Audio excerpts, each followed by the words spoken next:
Hey everyone, I am Mel the Scientist, and welcome to my first ever podcast. It is called The Scientific Method, and I'll explain. Well, honestly, both my friend and I can both explain the scientific method and what that means and why I even titled it that way. But this is going to be a cool space for us to just talk about life in general, like gaming, anything anime, whatever the heck we want to talk about aside from the usual live recaps of anime episodes I do, this is just another place for us to talk about that for a long time. And I'm going to introduce my buddy and coworker, astronomer, and physicist, Stephanie. Hey everybody. Astronomist is not a word. It's not, but I kind of love it. Like I wish it was. It feels a lot like more feminine bougie than astronomer. I like astronomist. I feel like it Yeah. comes with a lot more sparkles. But yeah, hi, nice to meet you Hold on, all. my Stephanie. I think it's probably my connection that's not. Mm, Can you not hear me? Well, I don't know if other people can hear me, but All right. I'll wait a No, second. no, I think it was probably. Can you hear me? hmm I can hear you Okay. just fine. All right, cool. Because I was, I don't know if I told you, but my Wi-Fi is trash in this house. So Yeah. I have a Wi-Fi extender, like adapter, hmm USB thing, and it's been helping a little bit. But it's honestly, I just need to boot the whole thing entirely and just I don't know, find some other Wi-Fi. I don't know. Yeah, I don't know, man. There's a lot of options. But something if it's not working for you, you got a lot clearer all of a sudden. Okay, Like your image that's got a cool lot because nicer. I moved my laptop a little further um this way towards the. Okay, cool, awesome. All right, then I'll just keep it here then. Yeah, I don't know. It's really iffy on this, and I actually pay like $50 to have 1080 pixel quality. You would think that would be, I don't know, like free. Yeah, I have no idea. But didn't you say that you had Well, like I have to a pay that much. I mean I like think. first of all, See, you're kind of like you're going in and out. my sound You're or my going in and out. Yeah. You're like it's choppy.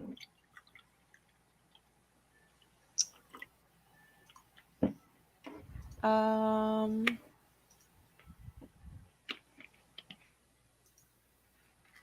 I hope it's not me. I really hope it's not my side that's doing this. does this sound better? Was that a better microphone? Mhm. Okay. I changed it to a different input. Might have been not on. Can you hear me a lot better? Oh. Yeah, Yeah, yeah, okay. yeah, yeah. It's a lot crispier. Sorry, because I'm on the software for the first time, it might have defaulted. There's like a microphone in the webcam and then the one that's next to my mouth. And I think it was on the other one from how I just switched it. We're good now. Okay. Hi. All right. Yeah, yeah. Welcome. Yeah. These headphones are like probably the best I've ever had. I used to buy when I first started my channel.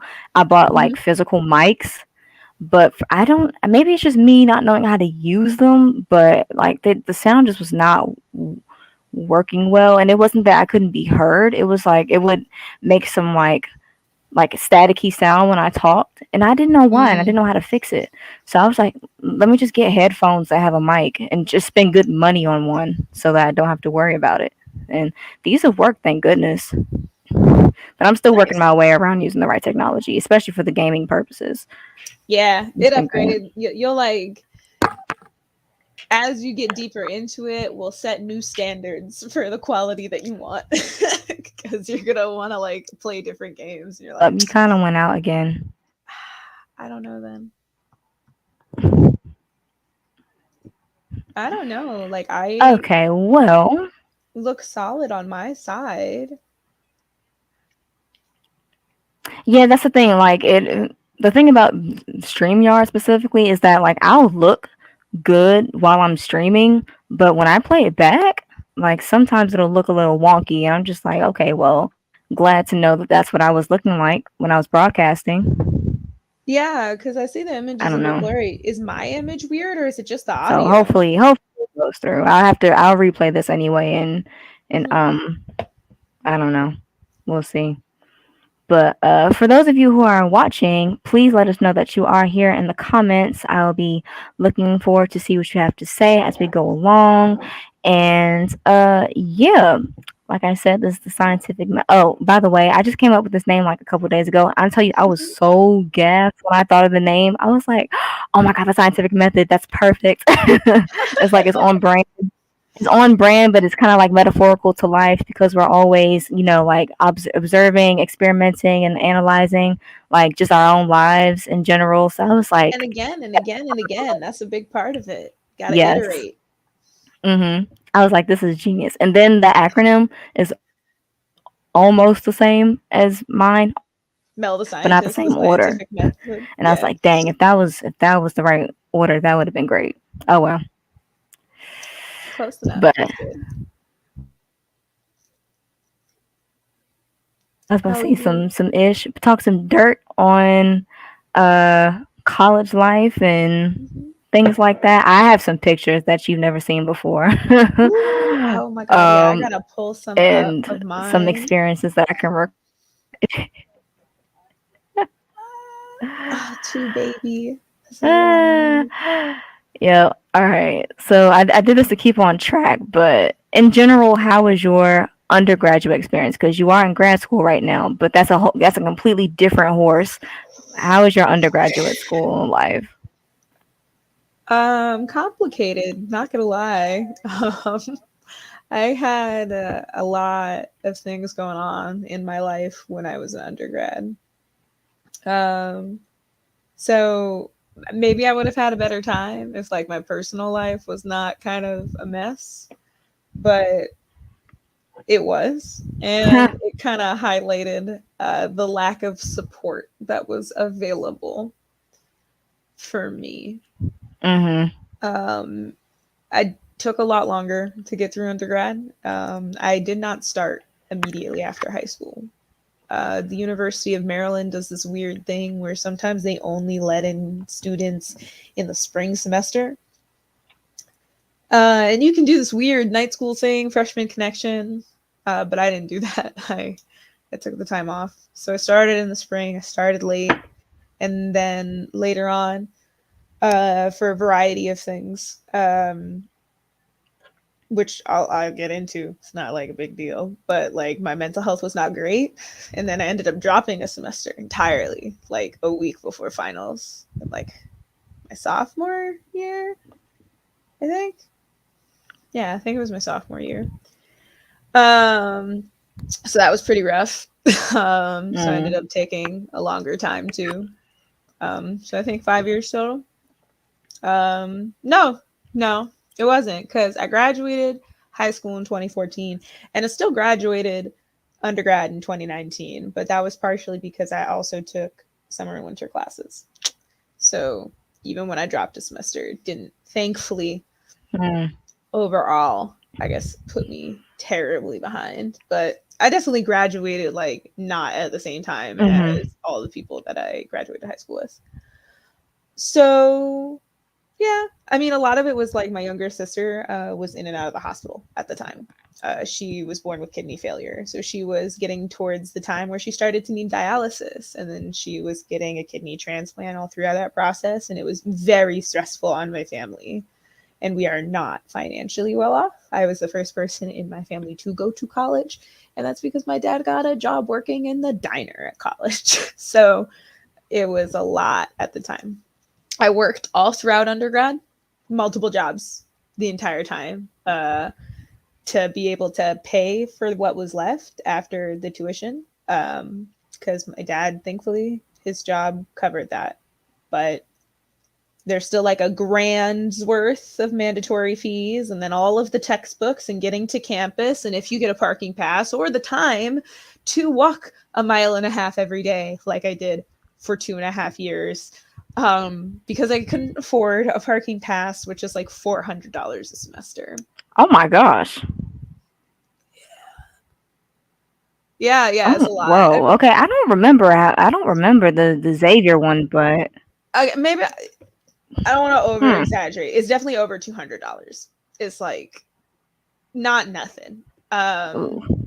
it's a little bit cheaper for a motorcycle, which is I got a motorcycle first because it was cheaper in every regard.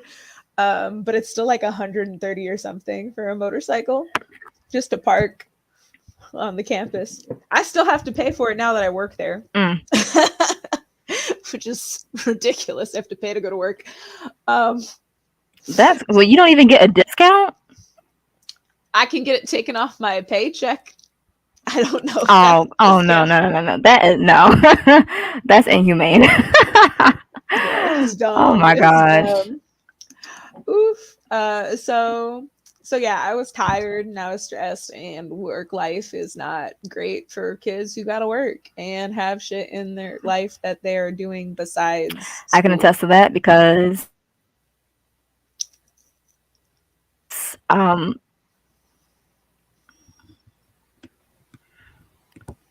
Yeah.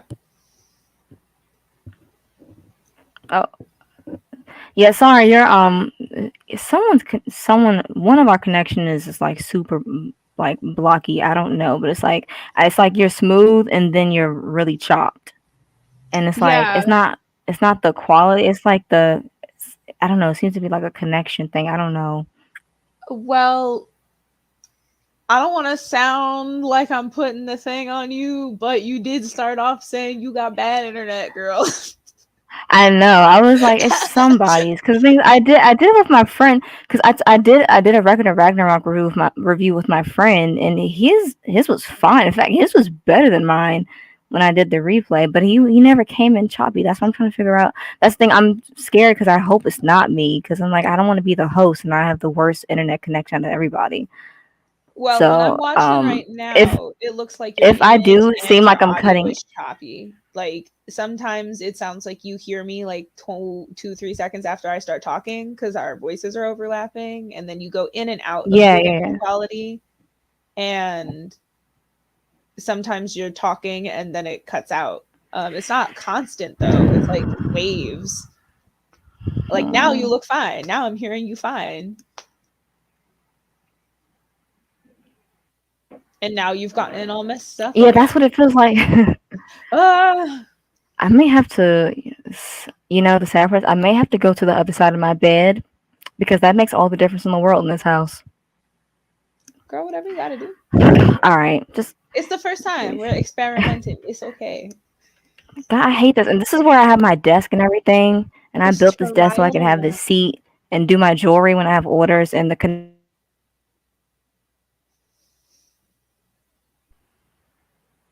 but this is what first episodes are for. Yeah, I mean, at this point, it might be um, genuinely worth it to try to get like a really long Ethernet cable to directly connect from the Wi-Fi router like around your house. yeah, I'm thinking that's what I'm gonna have to do because Or like at least to another router. yeah. Like if you could take an I hear Ethernet to you loud and another clear. I'm router. just gonna close this. And let me move to a better spot in this house. Cool. Okay. But you can keep talking Oh, yeah, so undergrad was like a if you weren't combo finished. rough or not. Um, I did have like mixes of experiences because of that. And getting involved was a little bit hard for me. Like I wasn't living on campus. I wasn't able to stay really late at night when people were studying in the library at like 10 or 11. I needed to Mm, sleep so I could get up at 5 a.m. for work. And I right. lived 20 minutes away. Um, but I ended up getting involved in the Society of Physics students because they had some things that I could do. They were doing like donut sales. I was like, I can pick up donuts. I I got that. I'm driving around now. I had to like save up to get a car yo, I had loved my motorcycle. I still have my motorcycle, but like the winter that like I almost like froze off my fingers because I didn't have What? a car. So if you do not have good gloves, and even Oh, if you know you what? I know do exactly what you're talking sometimes, about because yeah. when I was riding my scooter, So imagine doing that at like 70 miles an hour on the highway for 20 I know what minutes. you're talking Mm-mm. It's about. not. Wow. So I was like, I gotta get a car. I can't do this. That, and because the engine is so much smaller, it takes a lot longer to heat up. And at the time that this was happening, my motorcycle was actually a smaller one than the one I have now. It only was a 250cc engine.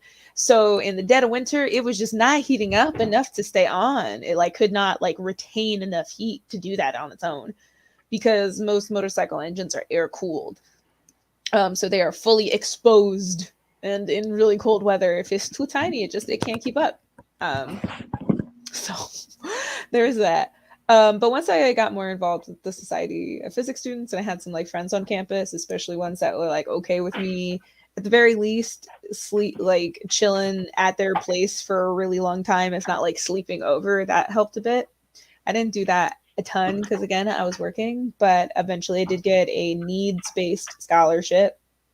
Important um, there versus a merit based scholarship, which would mean that I had like a really stellar GPA, which I did not.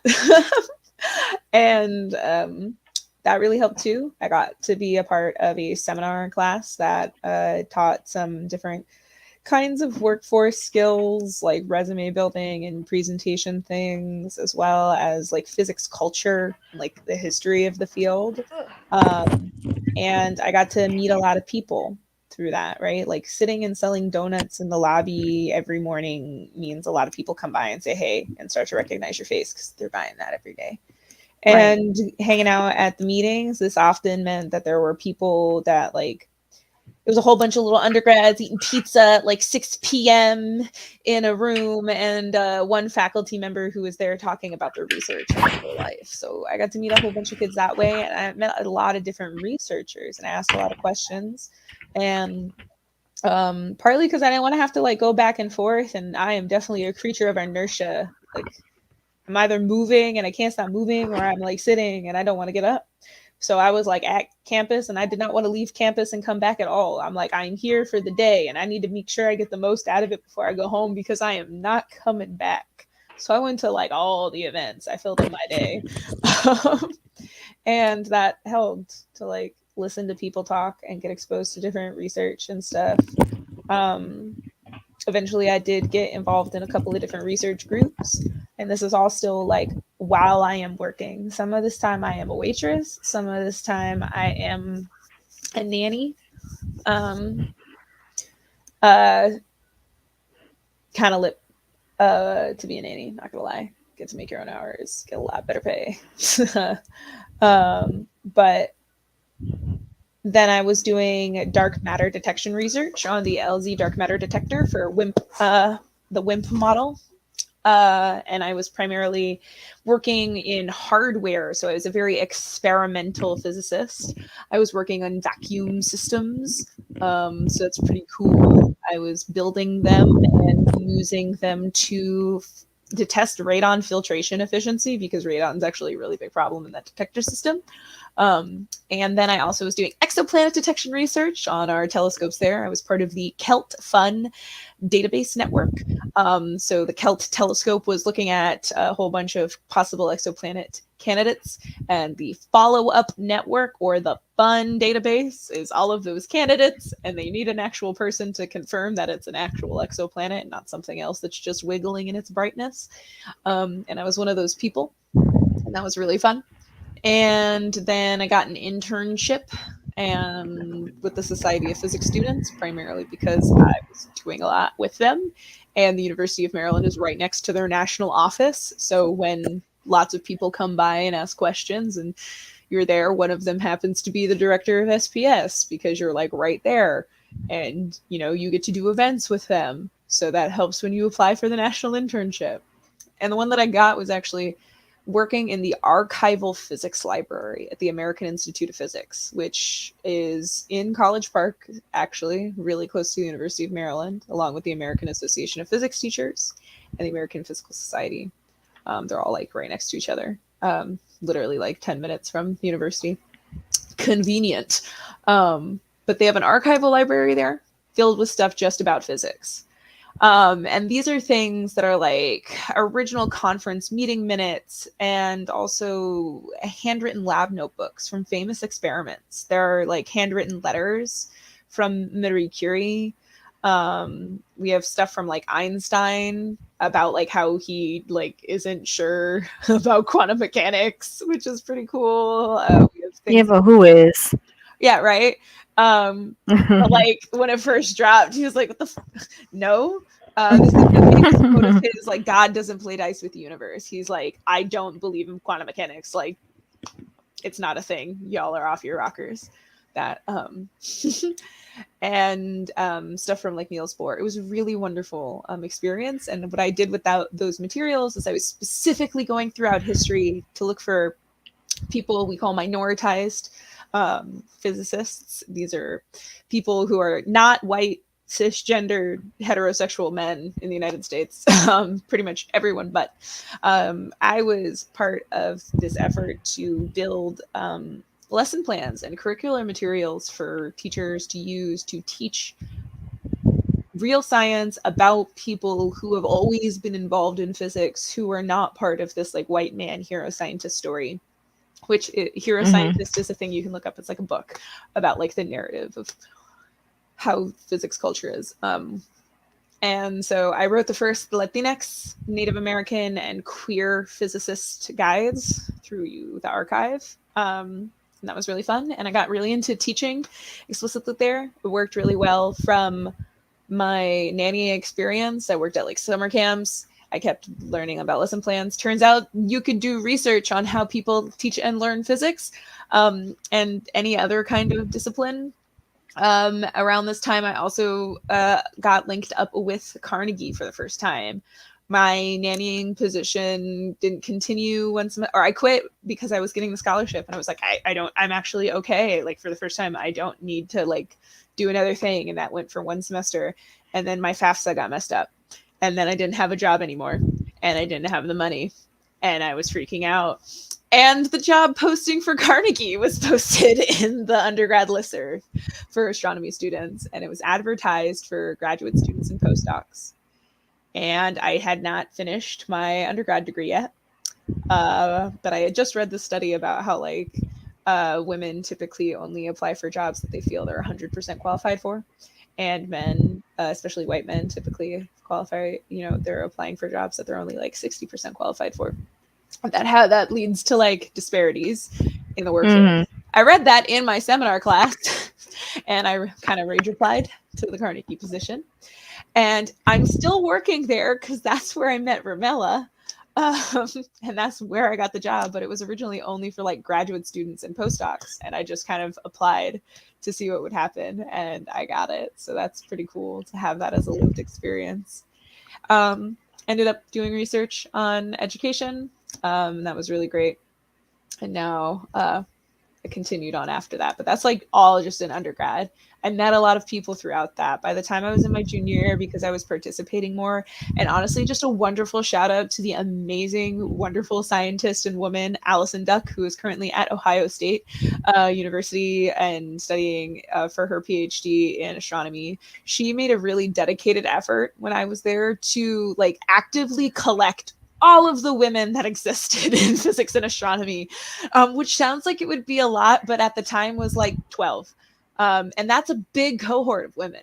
I am often very lucky to have had the experience of having a dozen women that were like in study groups and friends together. And when I was able to like stay at people's places, a lot of times it was Allison and our friend Melanie, and they were like living close by, and they would like organize study groups, and we would like take over the undergrad lounge. And like having that was a really vital experience for like my survival in the major, because like my mentor, like my faculty members were not necessarily like they're not always going out of their way. There were some notable exceptions, I'll say Chris Lobb at the University of Maryland like helped me get into therapy in a good way because I was like really depressed, and he like pulled me into his office hours, and he said a lot of different things about his life, including that the only thing he wished that he knew when he was younger, like he just like his words were, the only thing I regret was that I didn't start like doing all of this sooner, because the moment that I started and the moment it started working, it was so worth it. And I realized how many years I had wasted. So that really helped me like get my mental health together. Um, and he's still there and was so excited for stuff. So a couple of good shout outs, but there was also a lot of like, I don't know, Mm-hmm. lots of really crappy things. People were pretty actively rude. And especially if I struggled in class, it was often because like people saw it as me just like complaining and not having like legitimate concerns about the quality of teaching. They were just kind of like, "Oh, you're doing bad because you're dumb." Right. Straight up. Um, People Mm. didn't like that I tried to share answers with other people. Like I actively got like yelled at by other students and by teachers because I would like share my notes. Like because I was being What? I'm so serious. I almost got our whole class got it was so bad. I was studying one time for a final and we were looking up like practice problems, and like girl, we found a copy of the final from the last semester and we were like, oh shit, like that's great. We got a practice exam. We should go through the problems. And that's like all we thought. We were like, we got a really good practice exam because this man was not going to give us a practice exam, but for some reason he forgot that the PDF is online of the one he gave last year. So let's just do that. And there was a whole debate in my little study group about should we take this PDF and put it in the class group chat. And I was like, I feel really weird. Like we should share it. Like, and that was my decision. You do? Huh? They didn't want you to put it up? Are you serious? Even my friend, because they were like, no, someone's going to be weird about it. What if they say that we're cheating? And I'm like, how could we be cheating? It's from last year. And if you guys are weird about it, I'll put it on, like, it's my name. I'll do that. But I like, like everybody That's should have that. But girl, it gets worse. It gets worse because we go into the test. I swear to God, it's the same exam. It's smack the same exam. The numbers are not even changed. Like he just changed the that's year. lazy, but at the same time, oh It's well. hella lazy. And we were like, oh no. And some people got really fucking mad because afterwards there was a few people who I guess did not get added to the group chat in the beginning of the semester. And so they heard that there was the group chat, which like this is like our final. So like I don't know how like this has happened and not been in any of the midterm conversations, but still, unfortunately, they were not in it, and they get really mad and they like report this to the instructor. And I don't know how far the No. reporting went. Like I genuinely to this day have no idea if this instructor knows that I'm the one who shared it. Um, Oh well. yeah. Cause like if someone just like showed their phone, but I will say cause like he does some things after this and I don't know how to give credit, because if he knew it was me and never reported me, this is something that like arguably probably like if they thought if there was enough of an argument that was made at the university like senate, like this is something that like could have gotten me kicked out of school if they thought that I had like purposefully tried to like scam an exam like that, Mm-hmm. right? Which may be dramatic, but like I don't know how real So they you follow the advocate. policies, but like they had a policy that said that that would be there, right? And I was like really worried. And maybe anxiety again, there's a policy for what happens for sexual assault, but how many times do people actually get convicted? Same kind of vibe. Who knows if I'd actually have it happen? Horrifying as Mm. that is to say, people don't always follow that policy. Wow, um that is so weird. Like, okay, so this was the exact opposite oh was wait, the sorry, vibe of like, he's done. He never reported me, but he did change the entire grading structure of the class because he got mad. Well, So what do you do? so at the beginning of the semester, he said, I'm going to pass everybody guaranteed. I'm just going to take everybody's grades and then like put them into buckets of like the third. Like the top third are going to get A's, the middle third are going to get B's, the bottom third are going to get C's. So just like do your best, you're going to do fine. And then he hears that we like found the final exam and he's like, oh, fuck that. No, you're going to go back to a traditional grading structure. A's or What? 90s. Yeah, at the last minute, which is How also is he not getting away okay in with that? university policy. So no, yeah, if we reported that to the university from the Yeah, students I was report, about to say, like, y'all, that could have been a whole, like, you telling us, we telling you situation because but he got tenure how do and D's we and didn't F's? know. Now I know. I didn't know then. Well, I wish that was the case in my school. But were you finished with your story? Now that's the end of the story. Yeah. All right. I wasn't trying to rush you, but I was like, it's weird how that happened because, like, when I was in physics two or physics, so, okay, so because it was the so when my grandmother died in September 2019, which Mhm. was my 2 weeks into senior year of college, Yeah. like, I was obviously going through a lot, and I was taking all my major, which was biology pre-medicine, and my minor, which was chemistry. So I was taking all science classes that semester.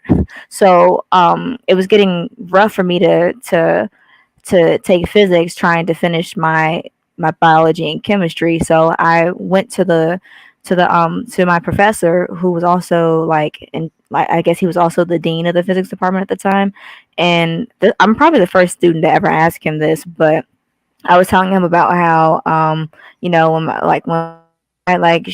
lived in her house my entire life, for 20 straight years. So she was a second mother to me. So her loss affects me a lot more deeply than it would, another grandchild who just visits their grandparents on the holidays and stuff. So I was like, I'm obviously going through a lot. So it's a little bit hard for me to take these classes right now. So I was like, could I be able to, um, I told him, I said, if you would allow me to retake physics one, and also take physics two, I swear to you, I can still be able to take both and still graduate. Because I did not have the money to stay for another year. I said from the beginning, since I was like 3, 4 years old, when I knew I was graduating in 2020, I said that's the year I'm graduating and no other year. Not winter of 2020, spring. Like that's what was going to happen. So I did everything that I could to make sure that's what I did. I'm probably the first student to ever like make that kind of request or demand. But either way, he let me do that. So I don't remember which one of these it was, if it was physics two or physics one, but our class had a Discord. So when the pandemic happened, we all had to go home and finish, right? Yeah. So our class had a Discord for taking tests and everything. So like I just think it's funny how you say that, how the students got angry because like we were working together. Like when we were taking the test, like we were all like in the Discord, like solving like no one was cheating. We were just all solving them with everyone being in the same Yeah. virtual space. And that's And the thing is I was because like, I love this togetherness.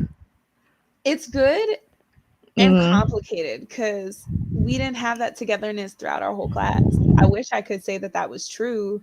But when I say I was really lucky to have these women and like they were my survival tool, it's because everybody else was really aggressive and terrible. And like blatantly so, whether they remember it that way or not. There were times where Mm-hmm. even in our group me, I would like ask a question and someone would literally respond, if you read the textbook, you would know how to do it. And an hour later, another dude would ask almost Oh, the don't let same me. Ooh. question and everybody would answer and it would be fine. Like it was ridiculous. And so when I say my little group wasn't wanting to share, it's because it was my group of girls. And they were like, Stephanie, if it was them, they wouldn't share it with us. Like, why are we doing that? It's just going to come and hurt us. And in a way, they were right because it was Wow. another dude who got really upset that he didn't get all this and Mm-mm-mm. complained and changed the grading system. And then one of my friends who was in the study group was right off the cuff and she didn't get an A. She got a B, which like impacted her scholarship availability. It was like a whole mess. It was a really big deal. But like Wow, a it bee only did came that. out of because of like people being gross themselves. Like when I was taking some of these dudes, like literally, like straight up, That is they ridiculous. would say like, "I'm not gonna share my notes with you because the class is graded on a curve. So if you do worse, that's better for me." Oh Like, yeah, I I've heard that. swear, I've heard that, but like that is such a like a whole thing to say. right? I'm like, "Are you crazy? Are you insane right now?" Wow, like we literally had a whole Discord and like we were helping each other, like we were making sure we all had the right answers. And then it's it's funny how you mentioned that you took the same test because our final we found an old final as well, and our particular class, so our physics this was physics one. Our physics one class was separated into those who were doing. So our physics professor was trying an experiment in our class. This wasn't the first semester I took it, but the second semester, which was actually a lot. I understood things a lot better because of this format. But he did this experiment where the class that I was in was learning our basic material through this series of videos, and then we would have what was it? And then we would come into class and he would ask us if we had any questions, and then Ah, he would give us work like questions to solve, and then we would go through them, and then he would be there to help us, if we needed help. I'm not gonna lie, I that loved that formula. That was great. format, when you like, if you want to look up that format and like lessons in that format, it's called just in time learning. Oh. That is the curricular style, where you do everything at home. There might be like a pre-question beforehand, and in the class you are like talking about the content. There's not new content in the class, Hmm. new contents in the homework. Yes, yes. It was like a series. It was videos, and the dude was teaching us the subject or the new thing that we were learning, or just an addition to something that we were learning, and that would be our I guess homework slash class thing. We were supposed to watch that before coming in, and then we would do the. I'm not gonna lie, that was great for me. That was fine because the videos themselves were good, so I didn't have to worry about that, and I understood the material a whole lot better than last semester, and so much so that like if the first semester I don't remember doing well, I remember the second semester when I took my test, I got like I was like one. I think I made like one silly mistake, and I got like a high B. But that was the highest I ever got on a physics quiz or test. No, Nice. it was a huge. It was a test. Yeah, it was the first test, and I was like, oh my god, I'm so proud of myself. Yeah, you should be. It's an I was accomplishment. like, because I didn't understand it really well before, but this format helped me so much. Like I understood the material so much better. Um, Yeah. but what was I trying to say? Oh yeah, the final we took was so our class took our final, which I had to take. I took on my final, my physics final at my grandmother's house in South Carolina because that's just when ours was scheduled because this was pandemic days, right? So we're not in Yeah. school doing it. So my Oh. father and I were visiting our grandmother. um, oh, you know what it was? It was because we went down there to get my stuff from the dorms. That's why. So we went to South Carolina to visit my grandmother, and while we were there, we were going to also go down to Louisiana, get my stuff from the dorm I was at, Oh my and ride god. back to my grandmother's house. No, I don't know that was what the trip people from were. hell. I can talk about that trip. Ooh, that was Is that bad, so? but That's the worst college story, I bet. oh my god, that I was on a whole. First of all, it wasn't even Xavier's campus I was at. I was on a whole nother campus because they put me and some other upperclassmen in another campus to make way for the freshmen who all leave. Well, not all leave, but like half of them leave after the first semester because they can't take the heat. So, Like the it's literal heat of Louisiana or the heat of college? oh no, it's a saying. It's a saying. I know Like it's they a saying, but oh. I wasn't sure because it was the South. I was like, Actually, you know what? I would rather spend my summer in Louisiana than DC because the humidity there is a lot more tolerable than the humidity here. It's a mess up here, and it's well, if for y'all or those of you who don't live in DC, DC is geographically a swampland, and it is a it was land donated by Maryland and Virginia to create the new capital. But this land is it's yeah, it's definitely geographically a swamp. So the humidity here in the summertime is quite bad. The flies are everywhere, and it's bad. But I would rather be in Louisiana, to be honest. Yeah. And let's be clear though, it's a swamp that had a city forced onto it. That was not a city made to be in a swamp, right? Because you Yes, could have a city in a swamp if you treat the swamp with respect. And DC did not do that, and we suffer the consequences of it every year. yes. So, Hmm. Yeah, I wonder how it'll get with global warming. Probably worse. that's the thing. Like that's what I okay. So when I was in so my first 2 years, so New Orleans is one of those places that stays warm all year round, like even in the wintertime. So that was the experience for me until junior year. Junior year was the year that global warming said, "Hey sis," and it was cold starting that junior year winter. It actually got down to like 50, 40 something, which was abnormal. Wild. Yeah, yeah, yeah, yeah. And I Because was like, those were the same winters that up here, like there was a thing like 3, 4 years ago where they like had a whole thing in the Washington Post where they were just like winter in DC is now like officially a southern winter now. Like it's not getting yeah, cold yeah. enough to be getting snow in the same way because right near the Mhm. Mason Dixon line. Mhm. Oh, that's weird. So you got colder, we got warmer. Yeah, that's why I was like, well, the people down here must feel. I mean, the people down south, they don't have any like winter coats. They don't know how to prep for the cold. You know what I'm saying? So Oh no. I now me on the other hand, I always bring it. I'm always cold anyway, so I'm always bringing a jacket, or I know how to shop for the cold. These people don't. So I'm like, Lord, they're experiencing all this for the first time. And like, I'm so sorry, but their winters are going to be more regular than, like, well, I don't want to say regular because that warm all year round is regular for that zone, but they're going to start having actual 4 seasons, Yeah. and that's not good for that region. And it was also getting warmer here. Like when I was younger, winter used to be way more cutthroat up here. Oh yeah. I mean, it was bad. Like We had these are big more snow. tolerable, huh?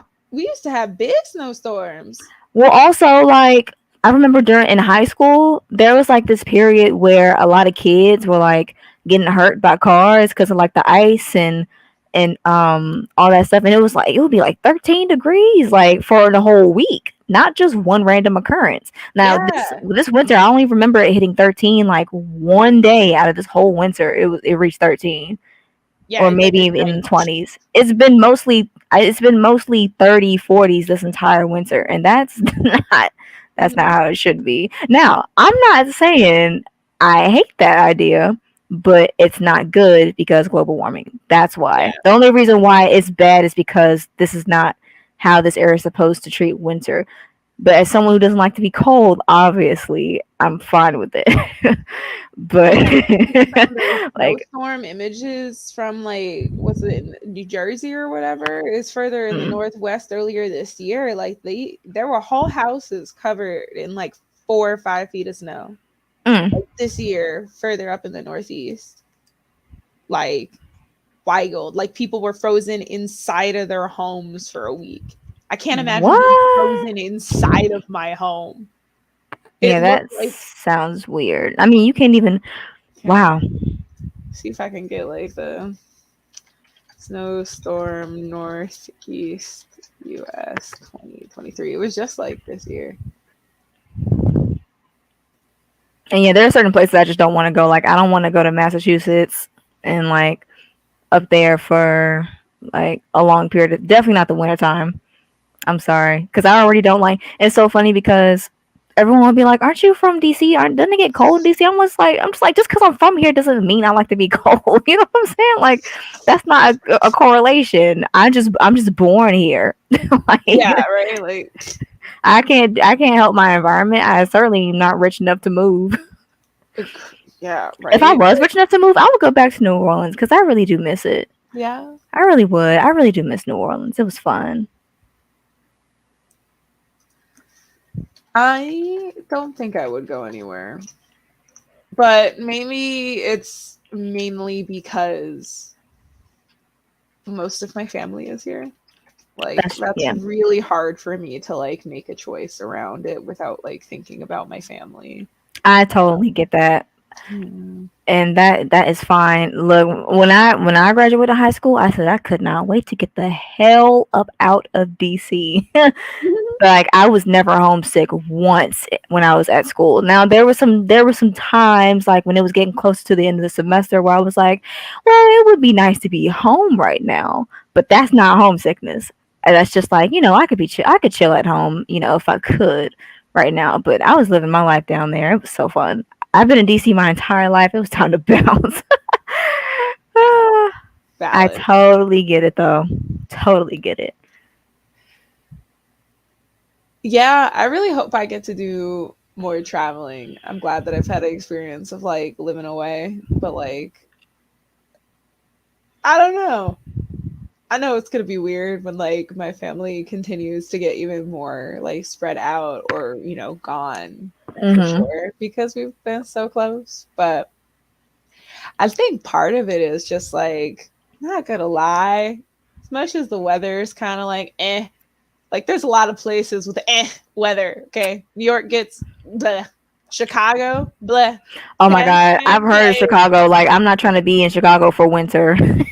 right. I've heard of those, but I've heard of Chicago winters. Not fun. Don't want to be there. And I was actually interested in U Chicago for a minute, a hot minute. But I was like, now how would I suffer through the winter? No. I was like, I don't know.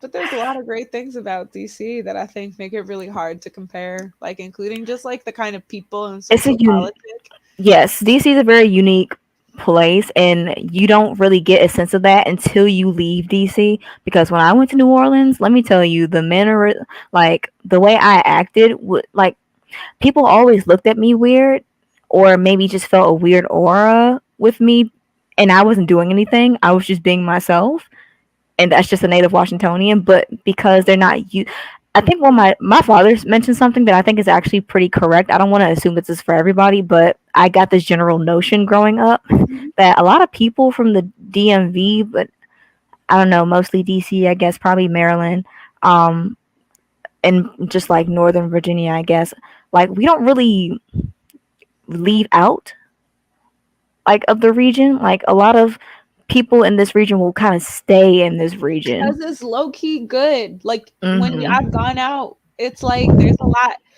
here that like if you go to another place it's really It's hard not because that better. Yeah, combo yeah. it's really Hmm. like and so like a lot of people leave their hometowns and stuff and maybe they'll come back or they'll stay closer by or they'll go to the city that's closest by their hometown that they grew up but they're trying to get more of them resources that they don't have where they were and like not gonna lie, part of it for me is like the food scene's real hard to beat unless I'm gonna go like all the way across the country. Like The seafood is unmatched here. seafood is unmatched. You got quality Unmatched seafood. here. You got international cuisine that you can probably like really cannot get in many other places in the United States. Like you got Hmm. Ethiopian food, you got Salvadorian food, you got good Korean food, you got good Chinese, Japanese food. You got everything all up in here, and there's all local businesses and stuff And too. Maryland is the seafood capital of the world. I'm sorry. Like, and I went to New Orleans, and I can boldly say that Louisiana is not better than Maryland when it comes to seafood. I'm sorry, but Maryland is Hot the take. best.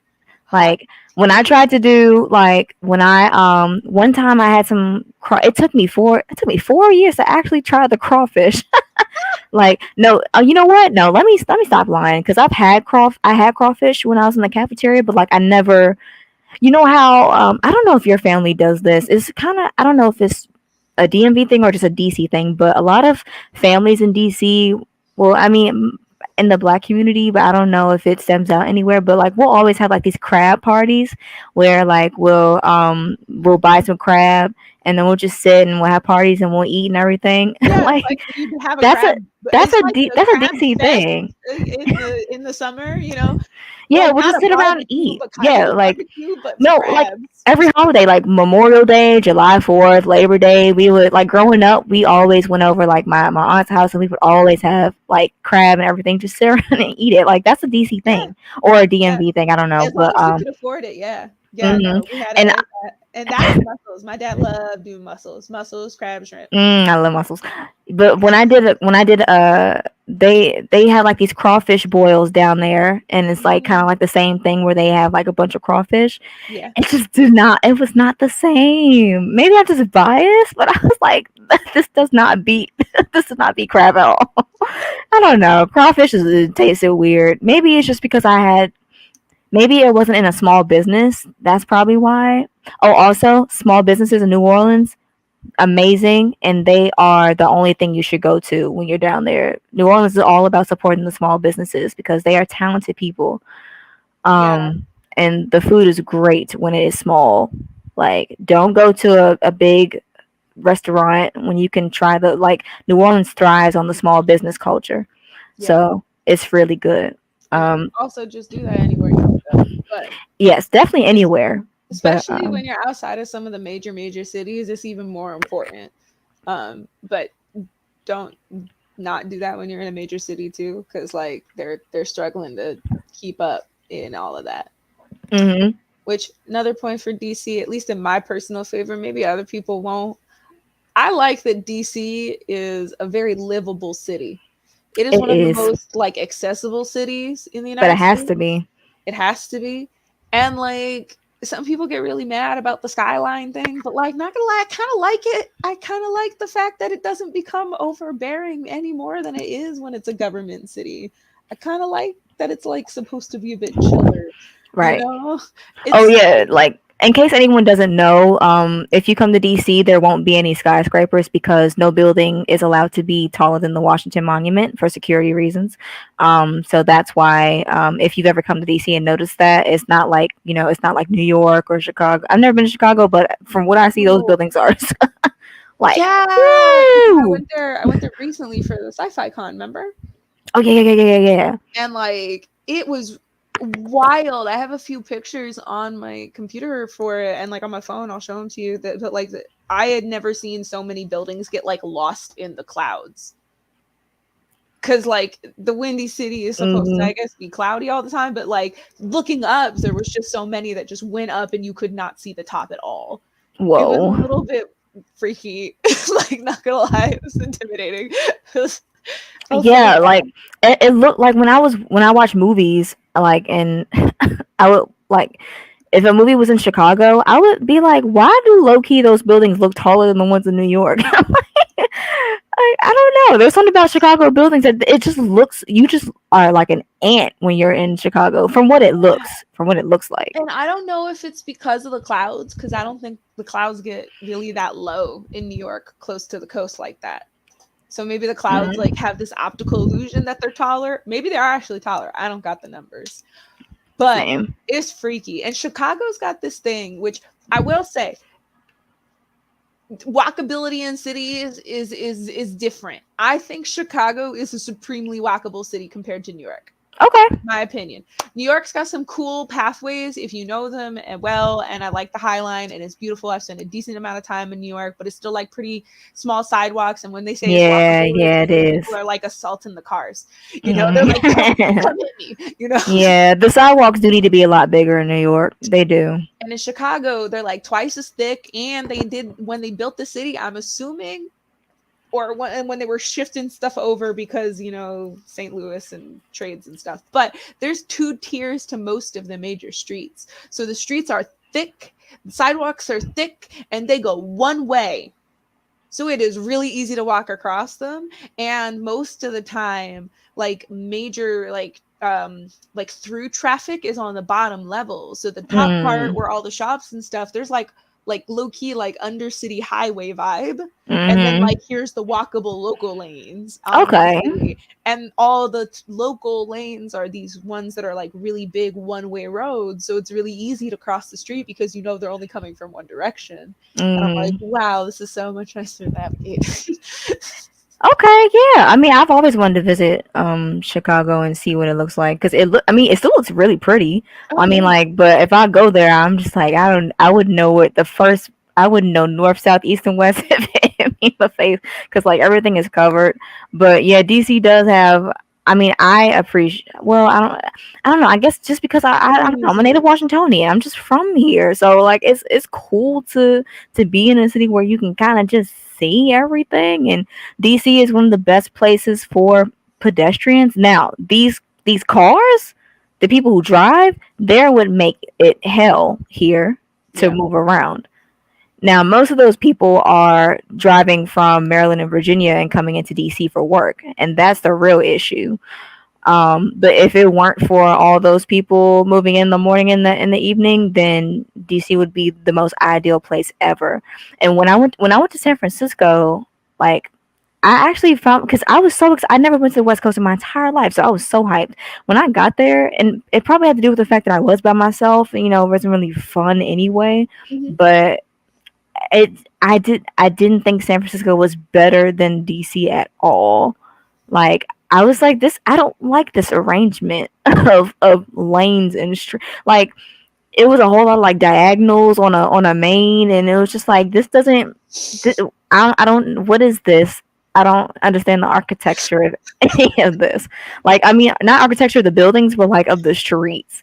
Like, You would think that with that far out west, they had more time to think ahead.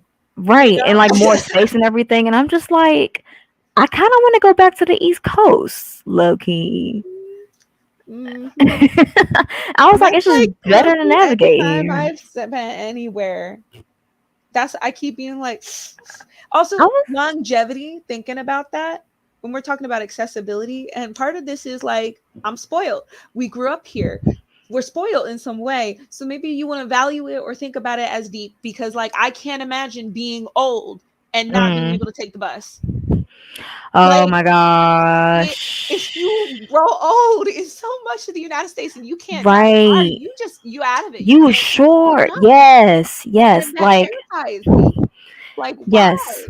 Like, and you know what? New Orleans wasn't bad, but like, I was kind of missing the metro a little bit. Like, I mean, like the bus and the train Mhm. and stuff, because I think their buses come like every 15 minutes or something, but it's always every 15. So, like, and there's a consistency to That's that good. that I like. And I didn't catch the bus all the time, but I did experiment with catching it, and it wasn't bad at all.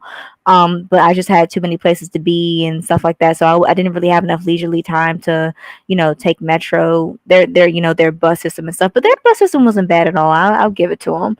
I don't. They don't have any. Well, they don't have any train system because, well, they wouldn't have any underground train system for obvious reasons. Um, Yeah. but I don't remember them having a ground level train either. I mean, definitely Amtrak for sure, but I don't And think that's that's different from I think like a that's light it. rail because some cities out in the West also got light rails and those are pretty good. And sometimes they're free in the city. Like I had to get that to Phoenix. Like they just got one running and it's like another every 10 minutes. It's an above ground train, but it's also just, oh, wait, no, no, no. That's Salt Lake. Salt Lake was free. Or Oh, it's very like cheap. I don't want to say one's free or not. I'm trying to remember. I got like like a one pass for the entire week I was there for what? like less than $20 kind of thing. It was crazy. Oh, It was snap. like 5 day pass for Phoenix for sure. I think the one in Salt Lake might have been the same. Um, so it's definitely a lot cheaper than our DC Metro, if not like just for free. Because I think the one in Provo was free. Yeah, I think their light rail was free, or the one that was something. Some of them are free out there, Well, but that's they're not. nice. Um, but I find that those places tend to have, and maybe this is my impression because these are locations that I've spent a little bit less time in Mm, at once, but a little bit less going on. Not gonna lie. Like when you out west, I'm like, wow, thank you for the light rail, which is helpful sometimes because mm, it's not as expensive. But there's also like one museum that you can pay for and a lot of religious institutions and a college. Yay. Which is very different than the kind of like vibrant kind of cultural life that can happen in other kinds of places. And it's not that like yeah. cultural life doesn't happen in a lot of places. Right. Don't get me wrong. Like there's huge cultural life in Louisiana. Like Mm, don't get like the whole thing, but like when you're talking about people who like end up leaving their towns and like how that doesn't happen a lot in DC, like I do think that that's part of it. Yeah, You know, yeah. Because if you're you're not. There's not really any benefits when you go out. yeah, there's the free museums, there's a lot of events, there's concerts, there's a Hmm. lot of national things. So it's like, why would, if my family's here, if I've grown up here, if I got connections here, why would I leave? And I think some of the common reasons that people do leave are because they're like, I'm bored at home. There's not Mm, opportunities at home. I want to that was me. explore more things, like all of Mm, those kinds of stuff. right. Yeah, that's true. Although I will say, in New Orleans, there's a World War II museum, which is a really great museum. I think it's like the number I also two or want to number. It's the number clarify, one attraction in New Orleans, I there are think. great museums that are better than the Smithsonian's across the country. I am Oh confident. yeah, I have seen no, some that of World them, War but II they just seem museum. free. Yeah, I don't remember. I was it, I don't know if was it free or not. I don't know because I went with it as a trip when I first went down there. But the museum is beautiful. It's I think the main attraction in New Orleans. And How also one long of the would it top in the drive you? world. Where? What? If I drove from here to New Orleans, how long would that take? Uh, oh my God! I've been in a bus, a train, and a plane to New Orleans from here. All I right, can tell me talk the times, about girl. like okay, so the plane is about 2 hours. That's fine, right? Um, when we went, and so when I was in the Upward Bound program, we went and it took. We left in the morning and we got there around night. I mean, in the morning, like early in the morning. But the worst experience was Amtrak because why was I on that train for 26 hours? Yes, at Union Station. We left Union Station at like 6 something in the evening. This was when I first went there. So I didn't take a plane the first time when I went to school. We took a because we just didn't have the money. So we took the Amtrak. Union Station, we left at around 6:30. We got there 26 hours later because first of all, it didn't help that the train was moving at 2 miles per hour. I could see every single tree pass as we went. Oh So my that god, didn't help. Oh my god, it was could have walked there faster. terrible. Oh lord, Right. I was like, I could have walked there. Could have rode a scooter or something. your Like, scooter goes 8 miles an hour. right. A scooter goes 8 miles an hour, and that's slow as hell. Like, I mean, it wasn't actually going 2 miles per hour, but I that's know, what right? it felt like. It's just like I really feel like we could have gotten here. And then there's always a train that's like on the wrong track, or they have to share a track every now and again. I'm just like, why?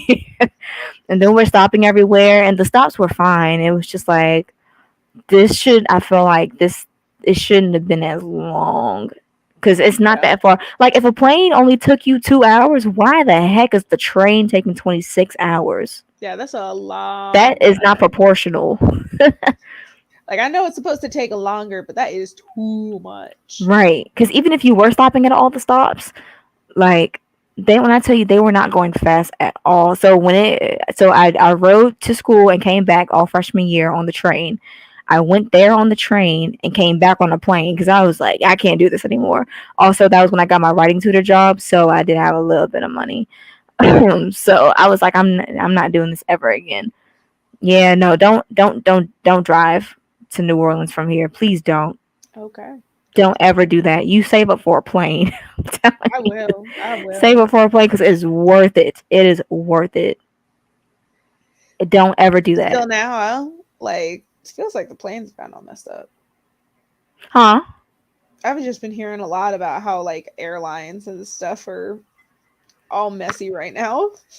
Losing Mm. luggage, getting bought up. Then apparently, like JetBlue was trying to buy Spirit Airlines, and then the government was like, "You can't do that because then there's going to be too few airlines, and you're going to jack up the prices."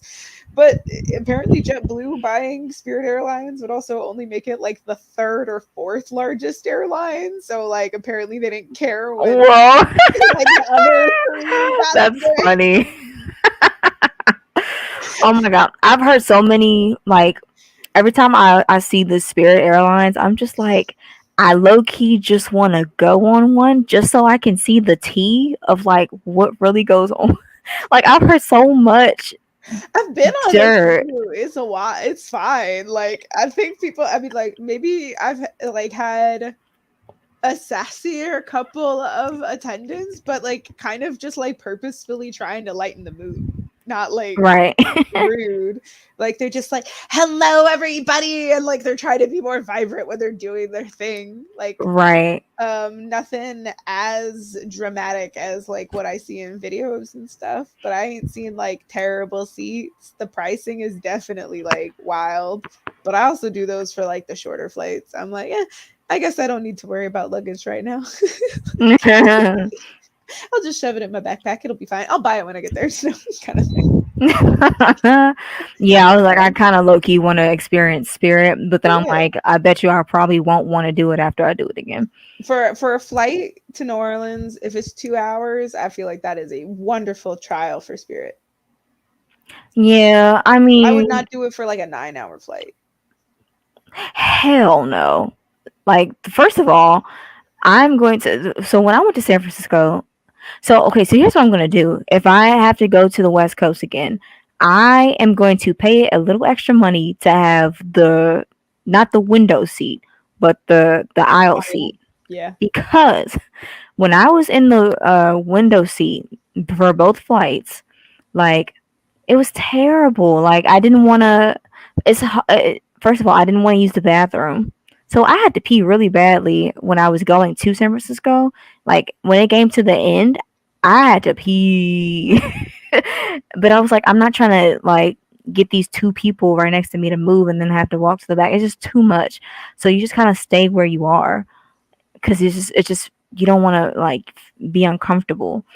But Yeah. that I was just like, next time I'm getting like I didn't have any choice in the matter because it was the ticket was being paid for Yeah. me, like I didn't do it, so but I was like, I'm just gonna save money so I make sure like I have that little extra change to upgrade my seat because that was terrible. I need to have access to the bathroom.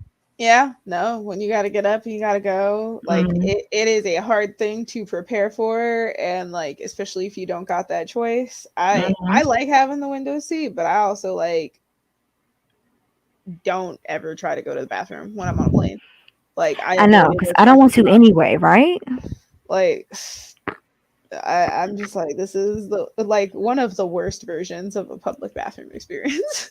It's a porta potty in the sky, literally. And like the most uncomfortable version of a porta potty. Because it's moving and it's smaller than a porta potty. Like Like it's you can worse. barely do this like I in the porta know. potty in an airplane. And then there And are people who like to sit, who like to stand in there and take pictures. I'm just like, what kind of weirdo are you? First of all, it smells terrible. No one wants to stay in there for a long period of time. Like that's crazy. yes, yeah. So I'm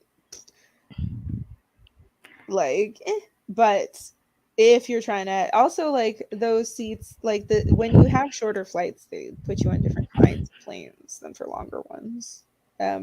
Sure. Mm. So the ones that are like even longer, I don't know. I've never done like a full first class kind of thing, but like It's maybe not worth it either. There's literally no point. Like I paid one time. I paid actually the most recent flight when I came from Baton Rouge. I'm never doing this again either. I paid $30 extra for the like the seat that's right behind first class. hmm And why was my service even worse than if I just paid regular? Because like so I had that I seat. want that leg room though. The leg room was great, and for someone like me, I do need that. However, like for that to be my first experience, I'm probably not going to do it again because how is the lady going to get serve everyone drinks and not give me a drink? What the hell? Like literally, she started from the back and went forward. So I'm seeing her walk past. I'm like I'm always checking it, making sure that she's coming down. So she And like I'm getting ready to order. Why is she like she does not even come back to like the lady and I who were sitting? They're like she didn't even ask us what we wanted to drink. So I had to ask her when she came back. I was like, "Excuse me, I never got a drink." And How did she react? she was like, I forgot what she said, but I wasn't feeling her. So when she asked me what I would like, I was just like, Dr. Pepper, please. Then she gave me the drink and it was flat as a mug. So I'm like, so you literally just gave me a drink that you already poured instead of a newly opened Dr. Pepper. I was like, so she gave me the drink and I only ate the ice. And so when it was time for her to come to pick up the trash and everything, she was like, "You didn't even drink it." I was like, "Yeah, it was a little flat." I was like, I didn't want to say that you served me a flat drink. I was like, I know that you just poured the Dr. Pepper that was already out for a good 30 or an hour. And I was Girl, like, you girl, you know nicer you than me. did I'd be like, wrong. yeah, it's flat. I was like, right. I don't think she said anything afterwards, but I was like, girl, I'm not doing this anymore. I was like, how is my service even worse than I paid $30 extra for this? Yeah, 30 extra That's dollars just to crazy. be ignored I'm and not doing that anymore. That was crazy. And the seat was still uncomfortable. And then I had nowhere to put my bag. Like there was no space for me to put my on that small plane that I was at. There was no cubby for me to put my bag. And she's talking about something like, can you please put your bag underneath the cubby? But the cubby is in the side of the person that's across from me. And there's no actual space for me to put mine there. So I have to like share that space with somebody else's on the other side. And I'm just like, I would love so to have my bag I be right in hate front of me. that over in the when you do flights, the overhead container, and then like you can't get it actually next to your seat, and it's like Right. 3 seats over or something. Right. And she was like, we could put it in the overhead. I was like, no, that's fine. I'm just gonna keep it. I was like, I'm not doing this no more. I ain't doing this anymore. That's Mm-mm. crazy. So I'm just gonna be a regular schmegular person as usual, and I'm only just gonna try and get me an aisle seat when I can every now and then. But yeah, I'm not paying that for that whack service. That was terrible. But yeah, if you're traveling longer distances, just don't worry about the train or the plane because this is so not worth it. Just enjoy the plane ride, and also do nonstop. Don't do layover. Because I told you my experience trying to get to San Yeah. Francisco and how I was supposed to be there at 2, but got there at 8, 9 o'clock because the weather in Boston was bad. This is why, I'm like, just like, lately, your flight story is like, ooh, this is like my worst nightmare travel story. Like, cannot even. Everything went badly. It was like your first time. right. And I was like, see, this is what happens when this is your first time and everything goes wrong because you will never Do want to you want to experience share that the whole again. story for whoever might watch? It's so traumatizing, but I'll do it. So, first of all, for the ladies out there, the night before, that reoccurring thing happened. The night before. Damn. That So is I'm dealing with those day one cramps the whole time this is happening, right? oh, those are the worst. So right. And I'm talking like I'm How bad are like your menstrual cramps? Like, too. Like, the day one ones are I mean Tylenol. She does what she can, but how often are you like unable to get out of bed when oh like no, like mine, like a lot of people don't understand. Like depending on I guess your personal body, like some for some women it'll be just light discomfort, but that's yeah, all it'll be. Mine is incapacitating in every sense of the word. I can't do anything literally except curl up in a ball because that's all I can do. Like it depending. Like a lot of people don't get it, especially men, because they'll sometimes make jokes out of it, and it's just like it's really not funny. Like like there's not really any other experience where you are like consistently forced to go through something so painful and have absolutely no escape from it, and no, that's the thing. There's no escape. it's a long period of time. Hmm. It's not like when you hit your hand on something, or Hmm. even if someone like punches you, or if It's you're like long and grueling. it's hours. A day. Mine have actually elongated, and like when I take the Tylenol, like it helps, but it doesn't kind of like take it away. So what I thought was going to happen was that if I took it, it was going to take the pain away, but also keep continuing like the process of, the time that it takes for the pain to go away.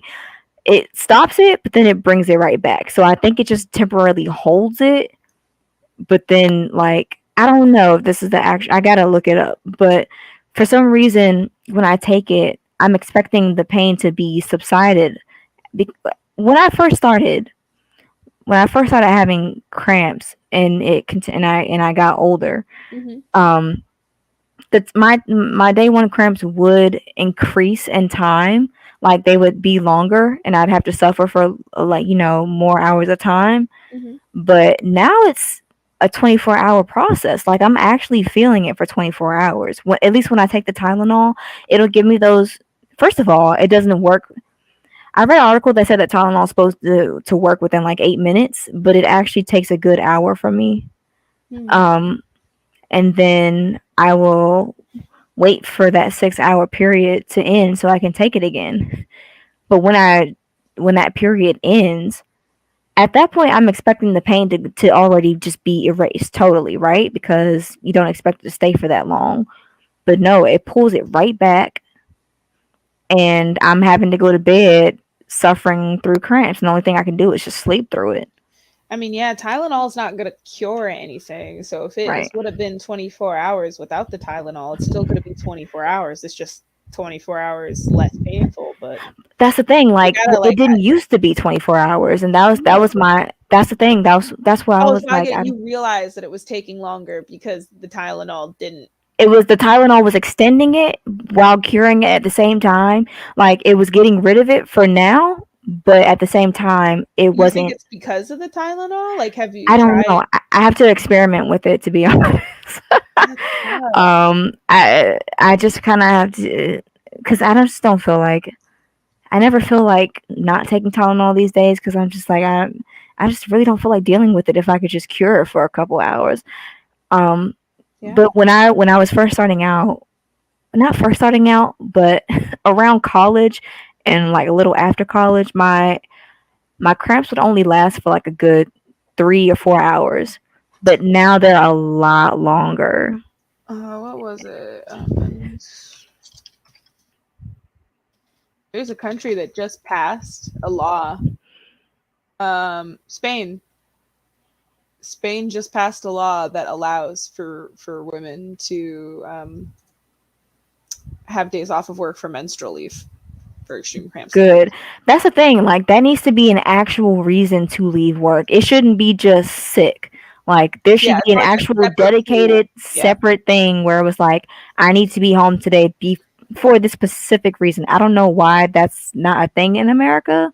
Like it obviously should be because this is literally just It life should for be, a but like you're woman. surprised it's not. Like But I'm just like it's it's just it is amazing how like this is still not treated for the natural occurrence that it is. yeah.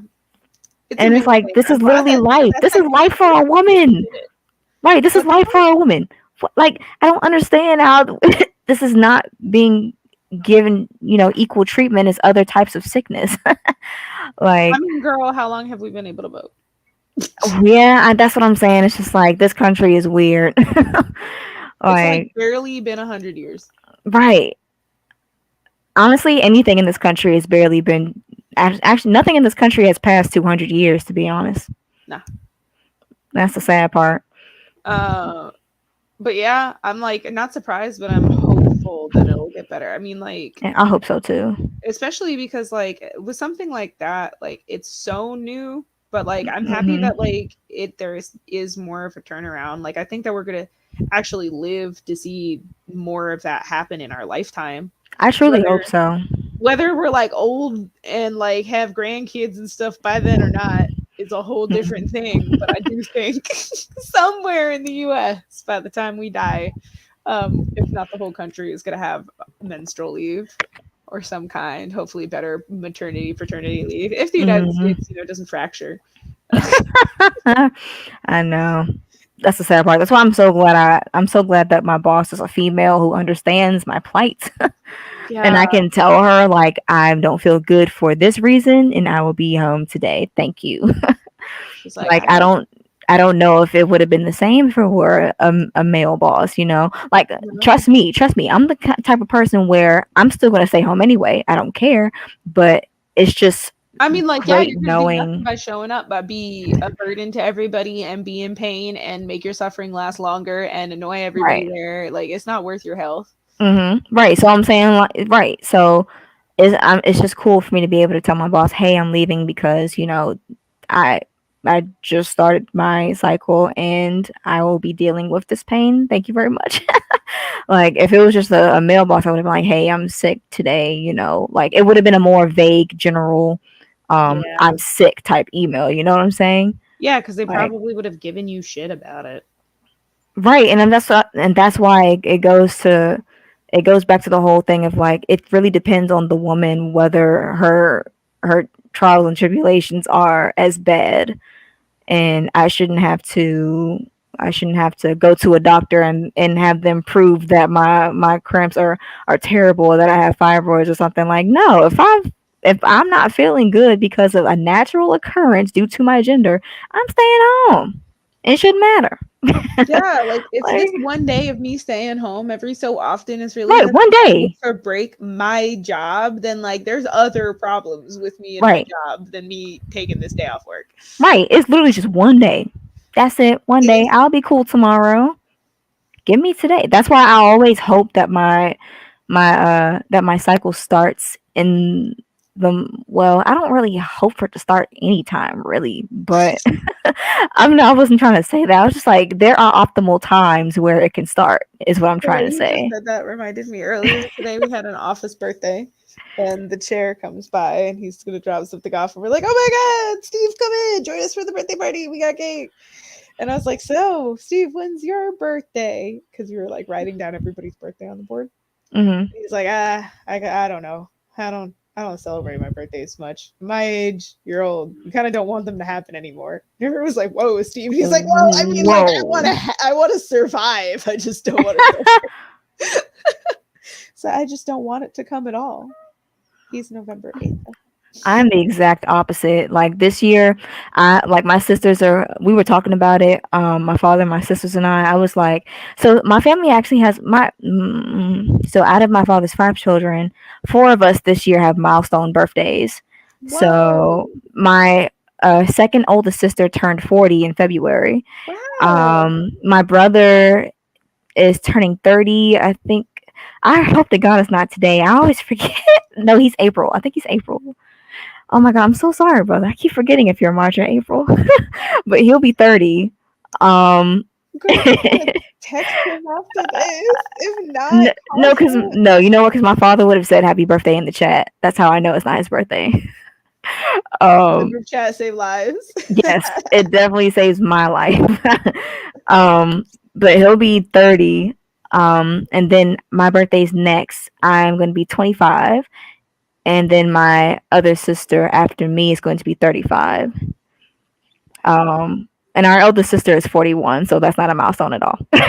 Oh, Well, her that's milestone was last year, so you know, oh well, she didn't get celebrated. that's Whatever. huge. No, But I'm yeah, so always my birthday, celebrating big birthday. You gotta do like, something big. What you wanna do? well, I was talking about how I would love. They would ask me what I would like to do. I was like, I want a costume party. Because you Ooh. know like I'm an October baby, like I fully embrace the whole October concept and everything. Halloween is my favorite holiday. I love everything about Halloween. I mean October, like my birthday is October 10th, so I'm 10/10, so I'm like the October baby of October babies. And I just am Oh, fully in the month, so I would love to have a costume. And also I haven't been able to you know like wear costumes and stuff a lot. mhm. And I didn't get to celebrate my last birthdays. I didn't get to celebrate my 20th or 21st because of tests, midterms, and work and college. And we'll get there. Like I said, I have some pictures to remind me of some terrible moments. Yeah. Do you But wanna do that? Because I'm not sure how much later past 10 I can stay on, to be fair. okay, Because it's getting closer to there. It's been like, and I don't mean to like super, super cut it, but I no, don't it's okay. It's okay. We were just got into a whole thing about other stuff. We did, we It's all right. did. I can go through these pictures because I was going through them.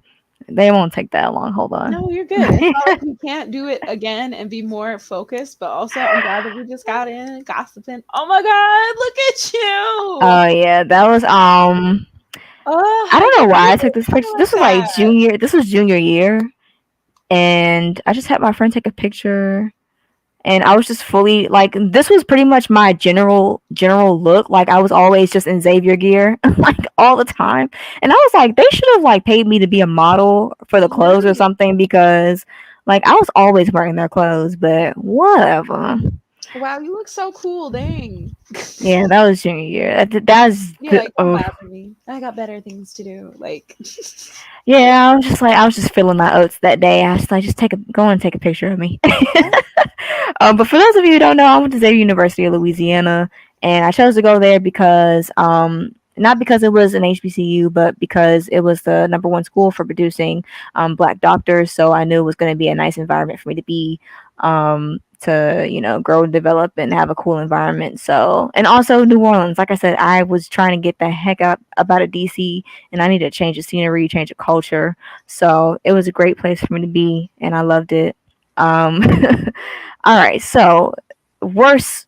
This is like, I mean, I did graduate, and that's wonderful.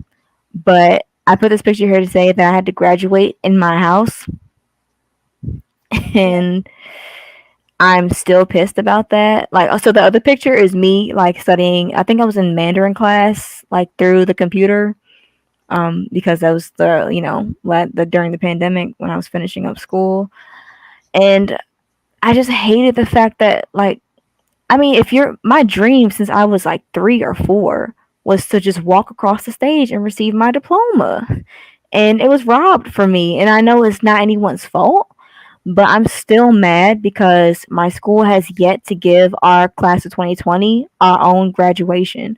They keep sending in the mail like these letters saying, "Hey, it's graduation time. If you want to walk with the class of 2021 or 2022, then y'all can come down and do that." I'm just like, when you promised us our own graduation ceremony, I don't think so. Like, I'm still gonna wait for that letter that says, "Hey, class of 2020, here is your day for you only, like you deserve, and Do like you what think was they're gonna taken give from you you." that?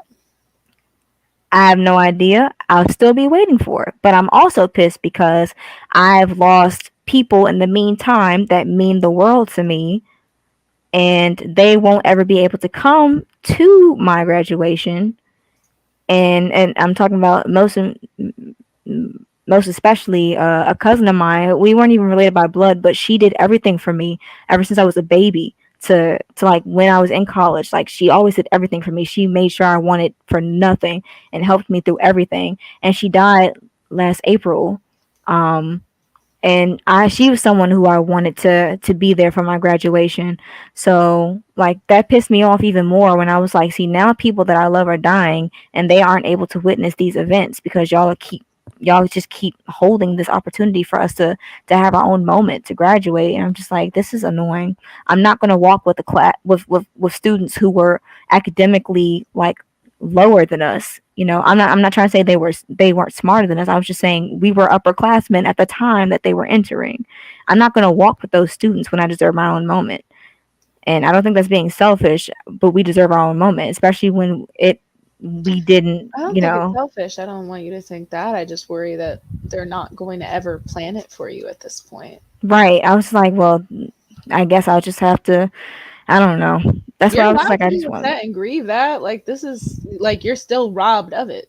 Right. And I was like, I can't believe they still haven't given us our own day. And we own like the place where we have all these events. Like, we own the building. I don't know why. It's not like we're renting it out.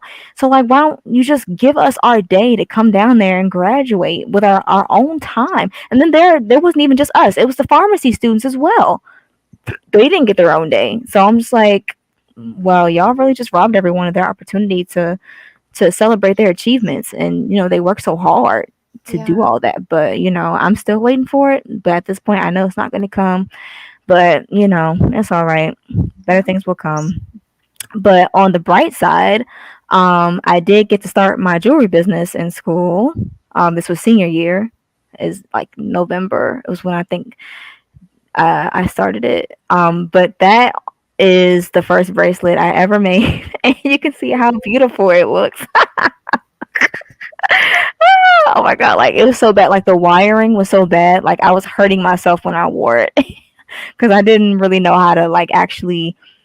I was just nowhere near the level I am now. Let's just say that this It was the still first does bracelet. look pretty though. Well, well, like I said, the wiring is terrible. I gave myself scratches wearing it. But the top picture on the left is my first ever pop up I did, and it was in Hammond, Louisiana, and it was with my friend. And I made like $170 that day for having like no skills at all. But people really liked my stuff and they thought it was pretty, and I thought 100, like when I made that money, I was like, this is amazing. And I've always been waiting to, like that's always been my standard for a pop up or just higher than that. So, but yeah, and then the bottom picture was when I got to sell at school for the first time, and this was all. No, it can't be. No, I definitely had a logo before then, but yeah, you can definitely see where I started out. But that's also that's definitely one of my best college stories. Is I got to start my business there, and I had a lot of fun doing it. Um, and yeah, so that was a good one. Um, Also, Ooh. this is some pictures of like that was when the one on the left is when I attended the first Mr. and Miss Savior coronation, Mm-hmm. and I was a freshman at that time, and I went with my roommate, and I didn't have like a long enough dress. Everyone looked really fancy and cute, and I didn't have any like cute dresses because I was just in that like nerd conservative phase where I didn't really have any cute stuff. I just had what I had in my closet from growing Yeah. up. But I had a huge glow up years later when I went to the fashion show, and yeah, like you can just tell the difference day and night. Yeah. So yeah, that's just that's one of You my got favorite yourself over pictures. here. You look so good. Thank You you. got like a little gem coming from the crown. Oh yeah, yeah, yeah. Like oh my god, Charlotte Russe was my store. I'm so sad that they don't have these stores anymore. Charlotte Russe, Charlotte Russe was that girl. I love Charlotte Russe. You can't find that store anymore, but I loved it. And this was Halloween. So, this Oh. is, let me tell you why this is one of my worst college stories. Because no one knew who I was or what I was. Can you believe that? Can you What? believe that no one knew what this was? You're obviously a Slytherin from Harry Potter. Like, what do you mean? Like, no one got there? So I'm thinking like, and Like, I you paid literally have the class sling on you. Like, you got a wand. You're agreed. I'm mad for like you. I know you got to go into a whole story, but like, this is so obvious. Your like costume, like, it literally says it on it. I was so excited to like do Halloween and have a costume. And I paid. My friend and I went to Spirit Halloween, and we went in there, and I got this outfit, and I was like, "This is the one." And the robe itself was $50, mind you, but the whole outfit and everything, I paid like $128 for. But that's fine because I grew up on Harry Potter, so I'll pay that money for a good quality costume, Yeah. cosplay, whatever. I know cosplay costs money, and that's fine. But and I learned how to tie a tie and everything. I didn't know how to tie ties at all. Like I'm thinking I'm gonna walk in and people are gonna be like, "Hey, oh my god, I love that!" Or like, "Hey, Slytherin." I'm walking and people are looking at me weird, and I'm just like, "There's no way they don't know about Harry Potter." And I'm like, is it possible that these Southern kids have never heard about Harry Potter or watched the movie? Now, first of all, it's a crime if you haven't watched the movie. But if you haven't heard of Harry Potter, I don't know. You've been literally been living under a rock. But I was walking and no one. I only got like maybe two acknowledgments the entire day. The entire day, morning to night. Like only two Yeah. people recognized, I think, what I was wearing. And then I asked my good friend from Tennessee. I was like, you know about Harry Potter, right? He was like, I don't think I watched any of the movies. When I tell you I wanted to slap him, I was like, you uncultured swine. How dare you not know what Harry Potter is? He is What not is just, he is pop culture itself. Like, he is a cultural phenomenon. How can you not know what this is? Like, I was there? so pissed because no one knew. Like, no I one would was, feel like I was in a Twilight Zone episode with like I showing up in such an know. obvious costume. I'd be like, "You guys are playing a joke on me, aren't you?" Because there's And no way you actually like, don't know. people Like, were staring at me, but they weren't staring in a happy way. They were like just looking at me, but like I guess they were trying to figure out what it is I was. I was like, you've gotta be kidding me. And the sad part is like, you know about the school Tulane, right? Tulane, mhm, So they're like down the street from Xavier. Like you just gotta go a little across town, like just down Broadway, really, to get there. mhm. Those kids would have eaten me up. Not only would they have eaten me up, but there would have been more just like me there. Oh, And I'm just like, I can't believe you country bumpkins don't know what Harry Potter is. I don't understand. I cannot believe this. do And I you? wanted to slap my friend Okay, so it's hard. serious question. Because I know this is a bigger thing. For certain people. Especially like in the South and Midwest, where like depending on how they grew up, like just reading like Harry Potter became a really big thing to be like you can't read that for religious reasons because like it's a book about witches. Like straight up, I know a few kids that I have met like who should they're like I didn't really get into it because like my people weren't like trying to get into it in my town. Mm-hmm. It was a thing. Was Hmm. that the vibe for these kids or No, they just didn't see it. Now those kids are grown, or at least they think they're grown. Okay, so like the culture is like there's some really hoochie mama girls and boys who think they're just the coolest thing since sliced bread.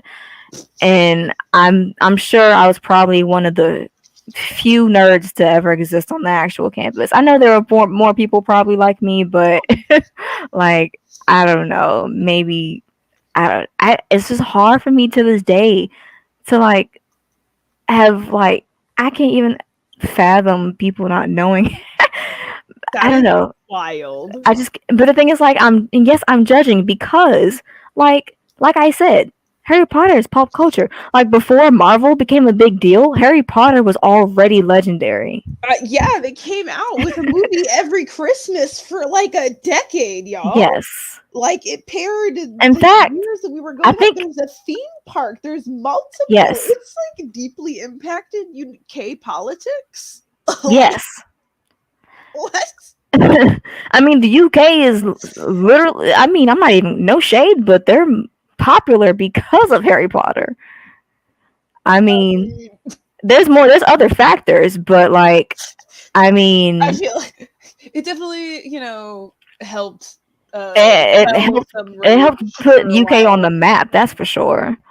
I mean, I Um, think imperialism put them on the map, to be fair. I mean, oh, let's not even get into that. I mean, like, I don't even mean literally because that's a whole other conversation about colonialism and imperialism. But like, but in pop culture And wise, pop it was culture, like like the UK there was a became break relevant. after Princess Diana that they did not come back from. Right. That's what I'm And saying. so, Like like, they were like the Harry Potter has kept the UK in pop culture.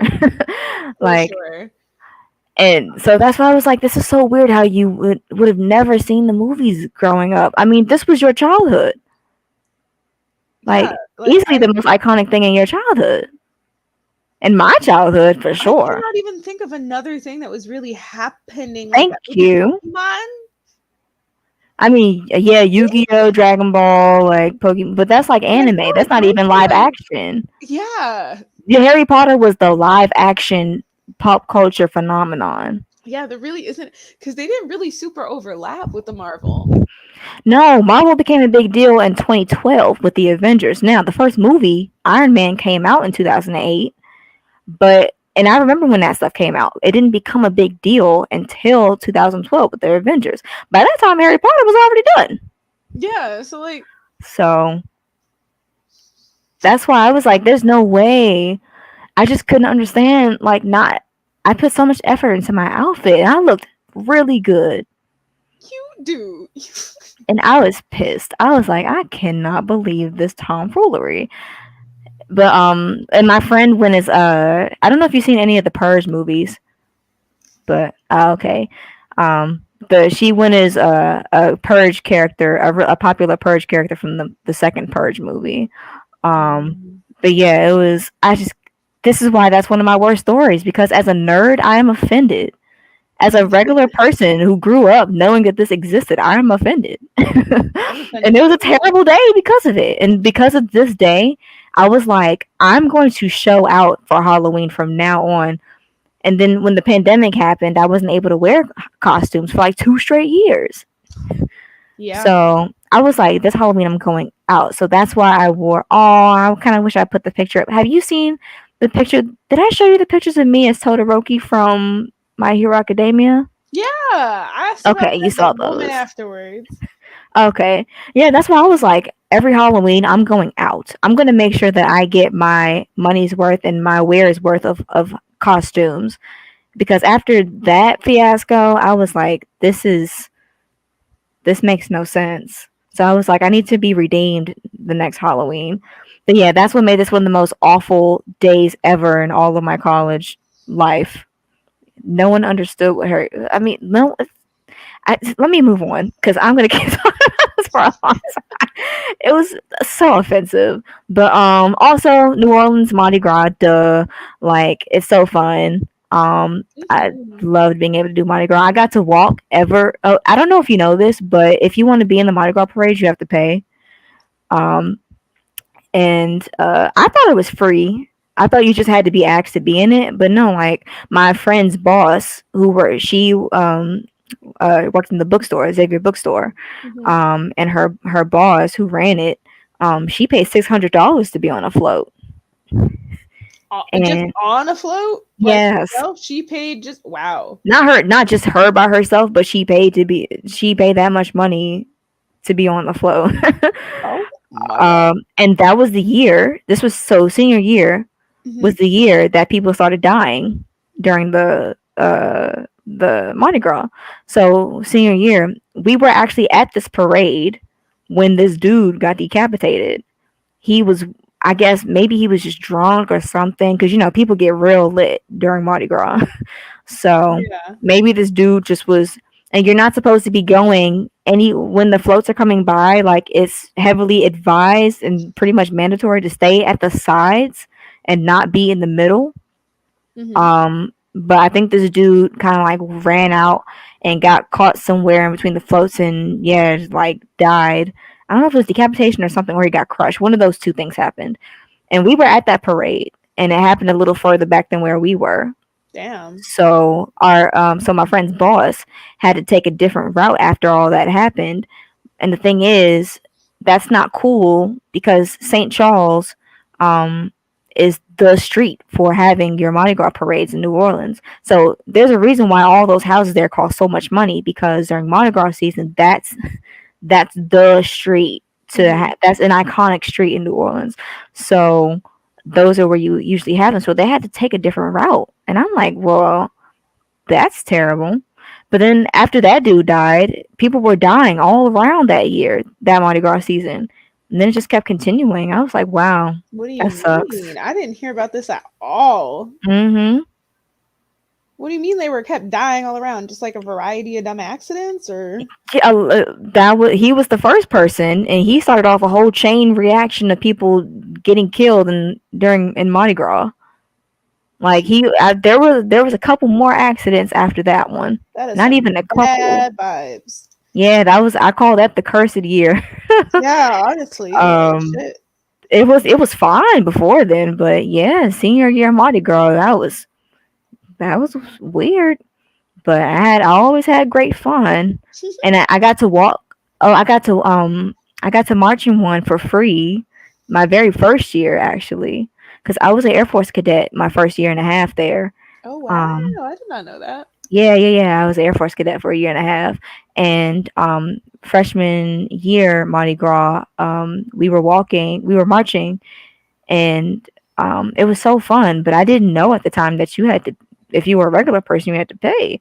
So even though my feet were worn out because we had the wrong, we didn't get to wear the regular camo outfits. We wore the blues outfit, like the what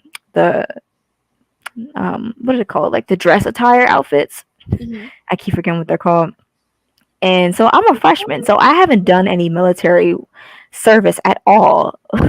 So while we're marching, people are like on the sides, like, "Thank you for your service" and stuff.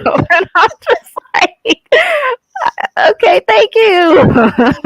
This I was feels like, weird. "Okay," and we had like beads, and we were throwing to people and stuff. Yeah, it was so fun. Like my feet, I thought my feet were bleeding. They weren't, thank goodness. It was like a four. It was a 4 mile march. Yeah, 4.1 mile march. I calculated afterwards. Dang. Um, it was. I would do it again. I would do it again in a heartbeat with the same shoes. I don't care. That was a fun experience that I will never forget. That was one of my favorite moments ever. Um, but yeah, I just loved how people were like, "Thank you for your service." I was like, "Do you see this outfit? I don't have a single medal on it. I haven't done anything."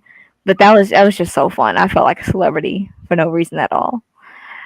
Um, yeah. So Mardi Gras is fun. It's a bit dangerous now. Um, to be there. Like my when I went down to Baton Rouge a month ago, not even a month ago, like 3 weeks ago. Um, my friend and her family from Baton Rouge, they were like, "Sorry, Ramela, we're not going to the parades this year." I was like, "Really?" I was like, "Why?" They were like, "It's that bad in New Orleans right now. Like it's wild. People are wild down there now." Oh Um, man. like I know our other friend. I heard that her car got torn or cut in half or something like that. I don't know. Yeah, people are wild down there. I don't know. Oh, I mean, fair. I guess it's kind of like New Year's in New York. Yeah. The Not thing is, like literally. I just mean like if you the go, there, vibe. you're like, Mm. not worth it, kind of thing. Yeah, Um, if you feel like it's gonna be too much, um, then yeah. But yeah, it's been I bad. feel like what at least Worse once in my years. life, I want to do that. Oh, definitely. Like if you haven't done it, I would still recommend going to experience Mardi Gras because it's really fun. But just be careful. New Orleans. When I was down there, like New Orleans was like my mom. Well, my mom did the research. She told me that it was like number 5 in sex trafficking at the time. So Jeez. it's New Orleans is a place you really do have to watch. Yourself. I love it. It was fun and I miss it, but you have Girl, to be careful. not to like super, but like there was, the next door app that thing. There was a person on ours, and like literally the at the end of my road, there's an apartment complex. Hmm. Right. And apparently a girl like in that parking lot, like this past week, like straight up almost got like kidnapped, and like she was like leaving the car to go into the building kind of thing from what I remember, and like her brother was still in the car, and I guess he was like on his phone, and thank God he did not drive up because there was a Yeah. man following her, and like literally it was a stolen church van that like the church had reported before, but Mm, apparently they got multiple church vans that been stolen. She read that it has had Iglesia on it, mm. and like they rolled up, and like two men popped out with literal ski masks, and like thank God her brother was there because like he ran after them, so like they like freaked out, went back into the van and left, but like obviously that's very traumatic, and Yeah. that was like literally on my block. That's And like crazy. this girl was like such shock, she went home and she didn't tell her mom until the next day, so the person who's posting on the next door app is her mother, saying like, yo, be on the lookout, and everyone's like, did you call the police? I don't. Oof, wild. Things are wild. That's crazy. Yeah. Yeah, people are getting super bold, and I'm I don't like, it's literally like understand. almost like not that like movies aren't made off of real stories, but I'm like, this is like literally a But scene. reality is always worse or more exciting than like the movies. Oh, just like you know how like they'll have movies about frat parties and stuff, and they'll show Mhm, you kind of that kind of environment. mhm. Does not beat real life. When I remember when we were driving to the Air Force detachment, and I would see the Tulane fraternities and sororities. Child. Mhm. those parties are what they make the movies from. Yeah, I'm not. Yeah, Not my. like I'm good. yes. I was like, yeah, no, no, thanks, I'm good. Yeah, they got um, a thing on campus every year about the like sexual assaults that happen as a result of like the frats and sport teams. yeah, because Tulane's a really popular school, and it's a Oh, I meant PWI, the but UNC, not oh specific. yeah, yeah, yeah, yeah, yeah. My bad. I don't mean to like add a thing to Tulane's history that might like not be Oh true. no, no, no. I was saying like new those frat and soror parties are what they make the movies out of. And also they filmed. I know they filmed what 21 or 22 Jump Street on Tulane's campus or something. Or whatever. But like, yeah. I could see I'm that just saying sometimes the movies are inspired heavily by real life. by So like like, specifically Tulane too. yeah, I was like they probably took direct influence. Mm-hmm. But oh yeah, so this was Founders Day, and I put this here because it was a good and bad moment because this was the closest thing to graduation I ever got. But Founders Day was just like a day where all the seniors wear cap and gowns, and we have like a guest speaker, and we go to the convocation center and stuff. And I forget. I mean, I guess it's just Founders Day, so but it felt like graduation. And at that time, we didn't think we weren't gonna get one. Yeah. So, but it was a really happy day. But just like in retrospect, it's just like wow, this was the closest thing to graduation I had. Yeah. Um, but yeah, it was sad, but it was still a fun day. And my friend on the left, I won't mention her name, but she was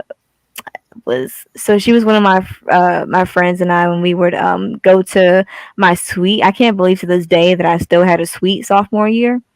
But we were all I would invite them to my suite and we would all like study organic chemistry and stuff. And we were just talking about the struggle and we were just like, we're gonna get through this. Yeah. And she was a chemistry pre-pharmacy major. So yeah, I'm proud of her. Mm-hmm. And that's my friend Carissa on the other side. My viewers have seen Carissa before. Um, but yeah, that was fun. I'm proud of my friends. We went through a lot. So That's beautiful. I don't know. Do I have any other picture? Oh yeah, that was just a Black Panther day. We just all dressed up in black and whatever. I don't know. That was a random day. I don't even know why I put these in here, but we did like a little a self-made photo shoot. Sometimes my friend and I would just like go to the steps and just take pictures and I don't know, just be You were feeling it, yeah. fashionistas. Just random things. But those were all good memories. I don't know. Was that the end? Oh, that's right. Yeah. So this is a good and bad moment. Same photo. So the one on the left, I actually got to go to an NFL game for the first time. It was a Saints game, and what happened was while I was a cadet, there was this opportunity to get free NFL tickets for. No, it was doing service. We got hours. We got volunteer hours to pass out Saints paraphernalia and stuff to people walking in. Okay. And after doing that, like we had free tickets to go to the game. Not half So bad. yeah, it was a pro NFL game, That's and awesome. I mean, yeah, like, it was really. I didn't know you could get like service hours for handing out pamphlets at a game. I know it was like flags and caps and shirts and stuff. We were just That's passing it cool. out to people coming in, and I was like, you know what, fair price. That's fun. Yeah, And yeah. That is. I would not expect you to get the service hours and the free ticket at like once. right, I was like, okay, I'll do that for a couple of hours. Yeah, I'll do that to people walking in the Worth, door. worth. Like that's Yeah. a fair trade. So yeah, I got to go to an actual game. The Saints won, so it was cool. It was against the Chicago Bears. Mm. And yeah, it was fun. And I got to the girl who was I was a sophomore at the time, and it was a freshman girl who was a cadet. She came with me. We took an Uber down there, and we passed them out, and we went and sat down at those really expensive seats in the front. We were like, I would never pay money for this seat, but whatever. Take But advantage we of it, were, especially because you know you would never be there. but yeah, it was like when no one was in there, and we just went to those expensive seats in the at the front where you could see everything. But honestly, the nosebleeds, low key, are the best seats because you could see everything.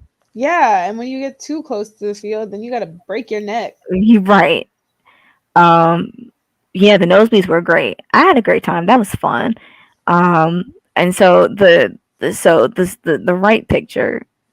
Um, it was a fun moment, but I definitely almost killed my friend, and I'm not exaggerating. So it was this fun thing where it was this day where not day but like afternoon Mhm. where they had these bikes that like in the tires lit up or like on the inside of the tires they lit up, and we were just gonna Oh, cool. ride into downtown and everything. And my friend kind of was like, "Hey, let's do this," and I was like, "Sure."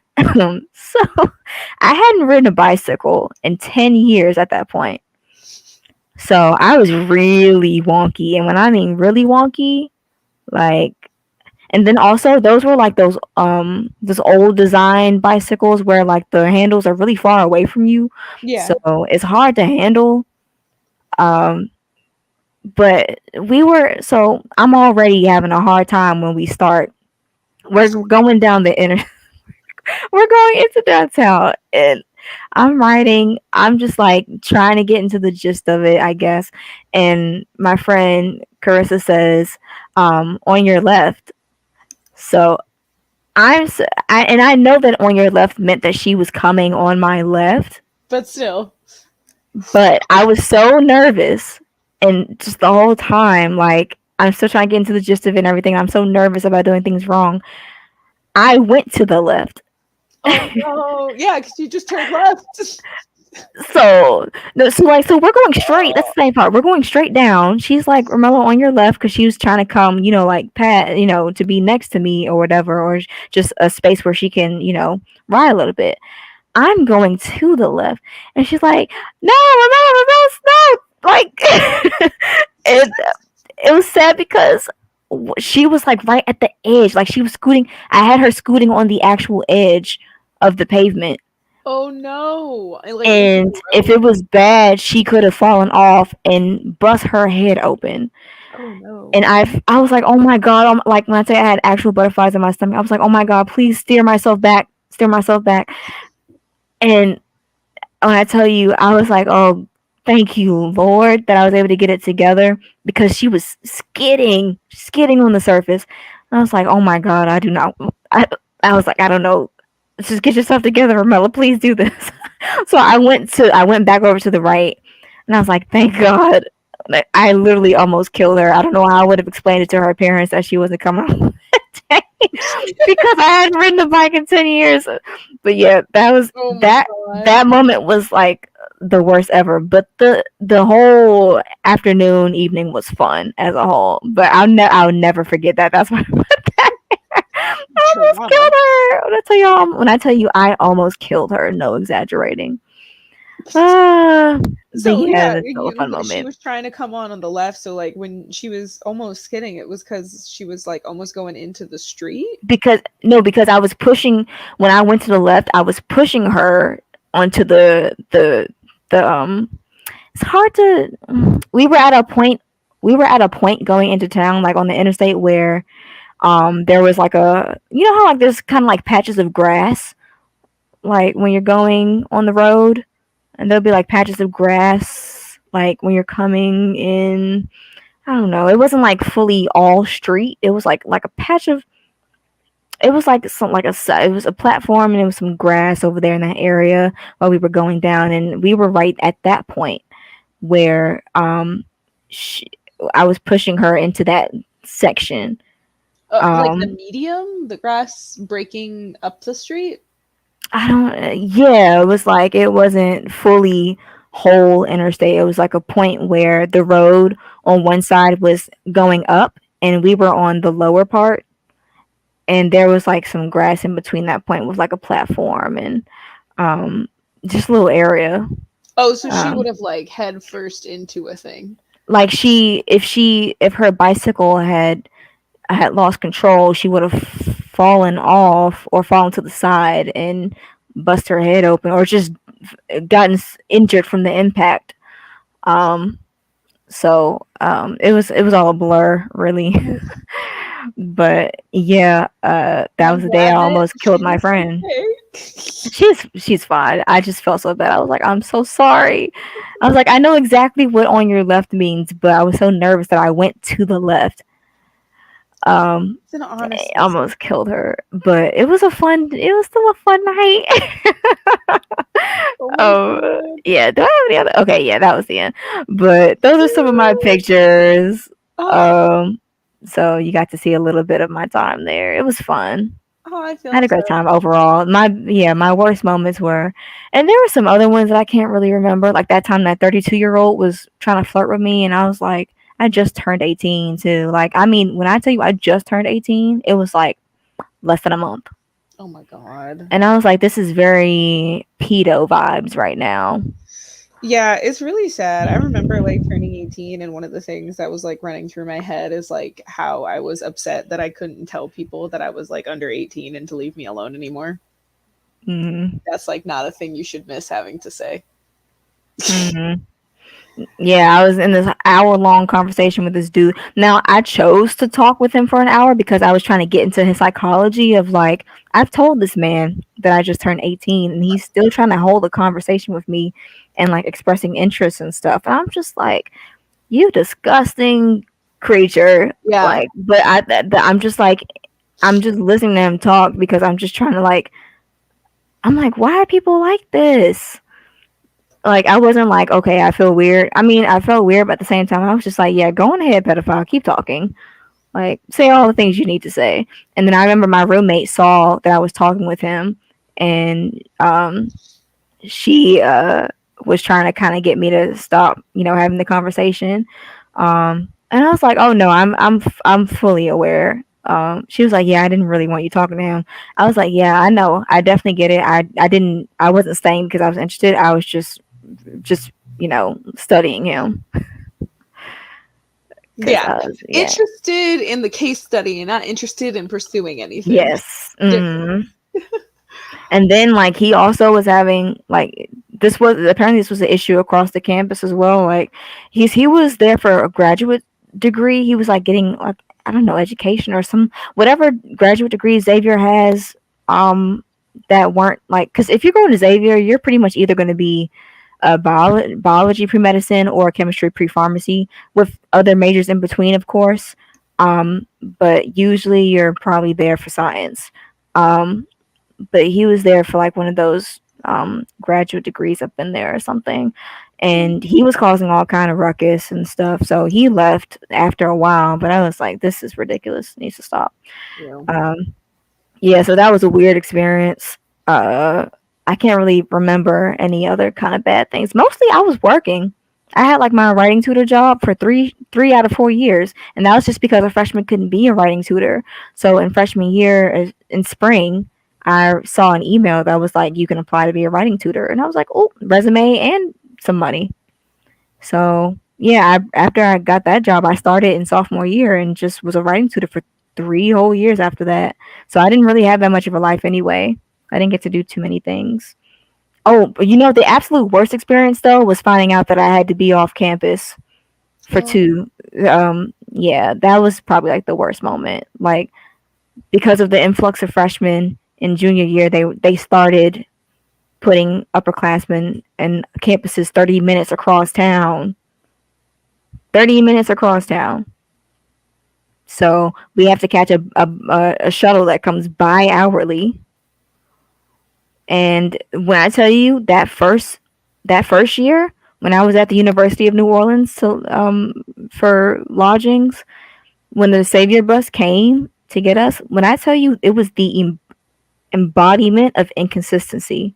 Like there was just sometimes it didn't even come. jeez. I mean, on school days, yeah, it was late, but during the weekends when it was also supposed to be coming, straight up did not come. And I was like, I cannot believe you are actually like not coming to get us. Like we would have like a chat and we would be like, we're here by the way. in the chat. You know what I'm saying?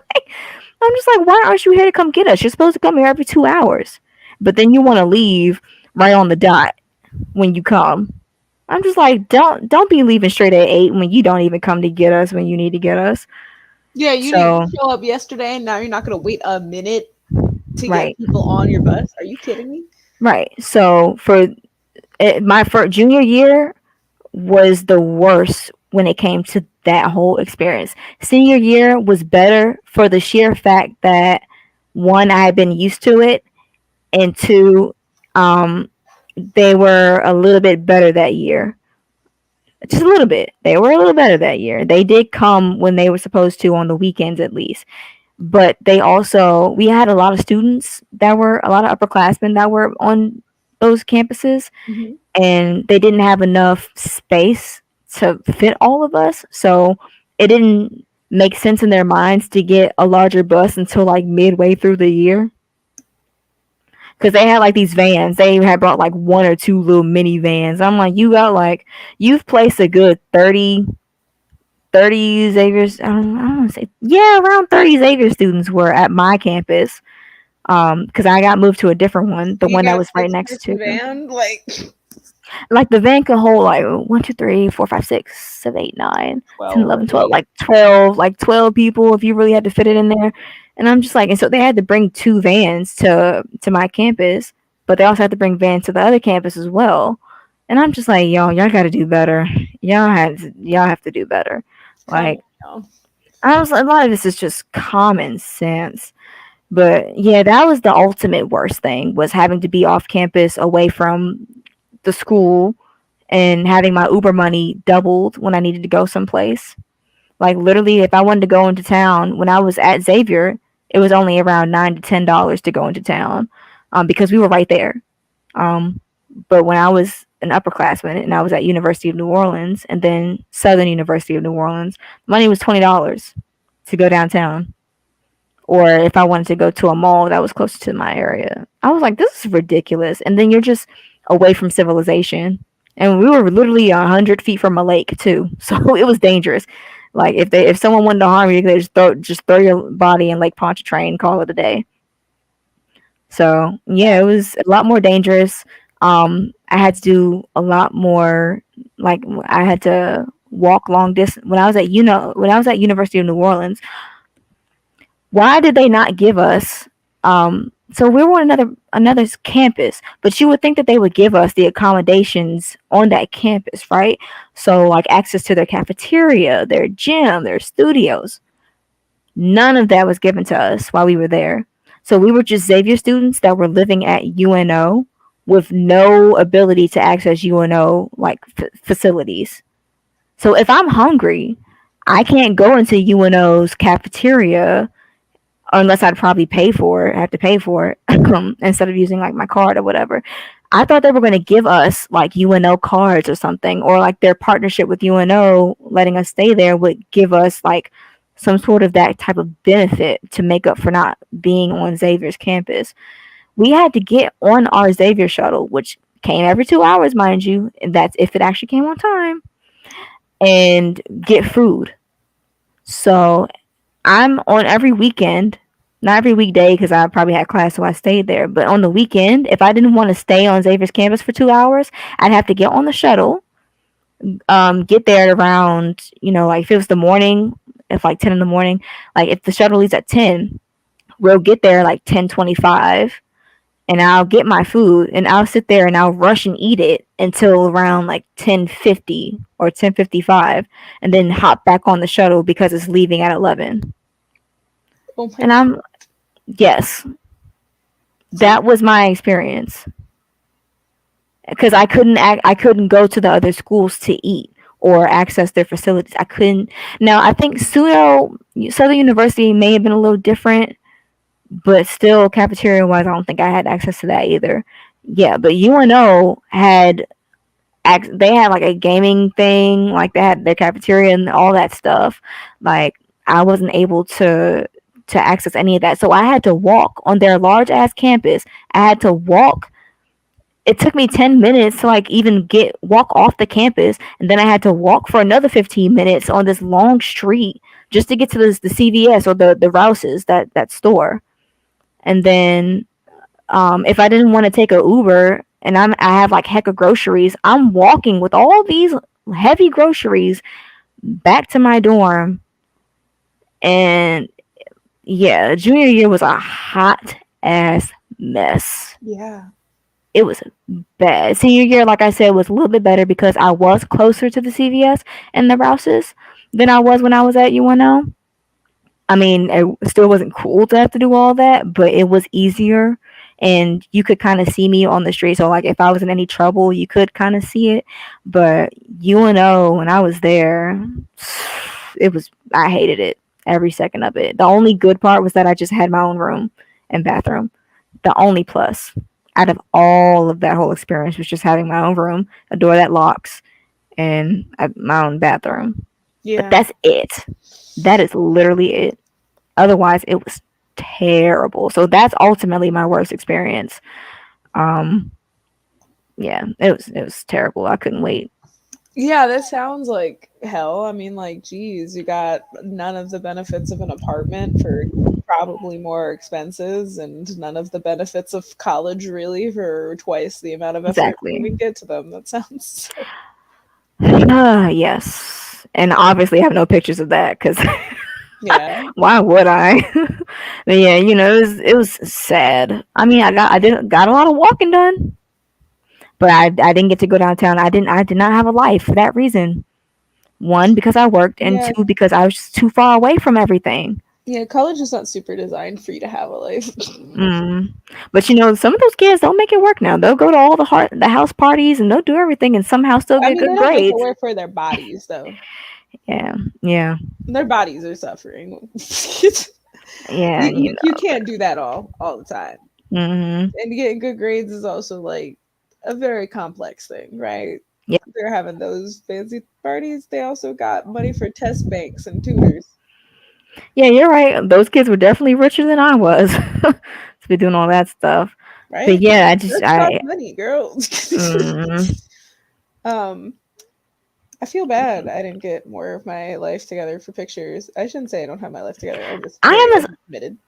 I'm a really nostalgic person, and that's why I always took a lot of pictures. So don't blame Oh, I yourself for have that. tons of photos. They're just mixed up Oh, in my Google photos, and like some of those okay. photos I don't want to scroll through and share. So I need to fill them out more intentionally. It was bad enough for me to have to share these photos because I look so cringe in all of them. I was like, why do I still look like a whole kid in these photos? Oh my lord! When I first started at Case, I was dating this guy Sean, and I have so many photos of him. And recently, we're like still close, but I got like this random memory of like Stephanie and Sean, and it's like me when I'm like 17. And text it. I'm like, oh my god, I look so. We are children. Look at this. Yeah, Look I at when we know. thought we had our lives together. But it's Hollywood's fault though. I tell my mom about this all the time because like when I was growing up and you would watch movies, like the Oh people my who are god, playing high William school Grace characters is are like 40. Like, right. It's just like these are grown ass men and women playing like teenagers, and I'm just like I'm thinking because of what I see that when I get to high school I'm going to be all grown, and when I get to college I'm going to be all grown. When I went to high school I still looked like in elementary school, and like everyone around me looked super immature. I was like, this is a lie. How dare you, Hollywood? get And out of here. when I went to college, I just still felt really young. I was like, I don't feel grown at all.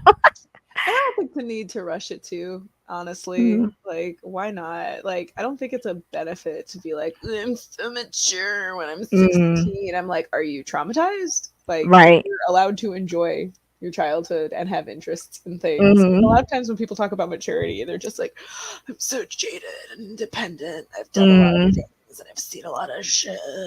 mm. I'm like, I like cartoons. Yeah, and then Yay. yeah, and like all the drama and stuff in those teenage drama shows, I'm just like, no one's going through that. Everyone's trying to get up out of school. No one's worried about like whatever drama from those, like white teenage shows that just so uninteresting.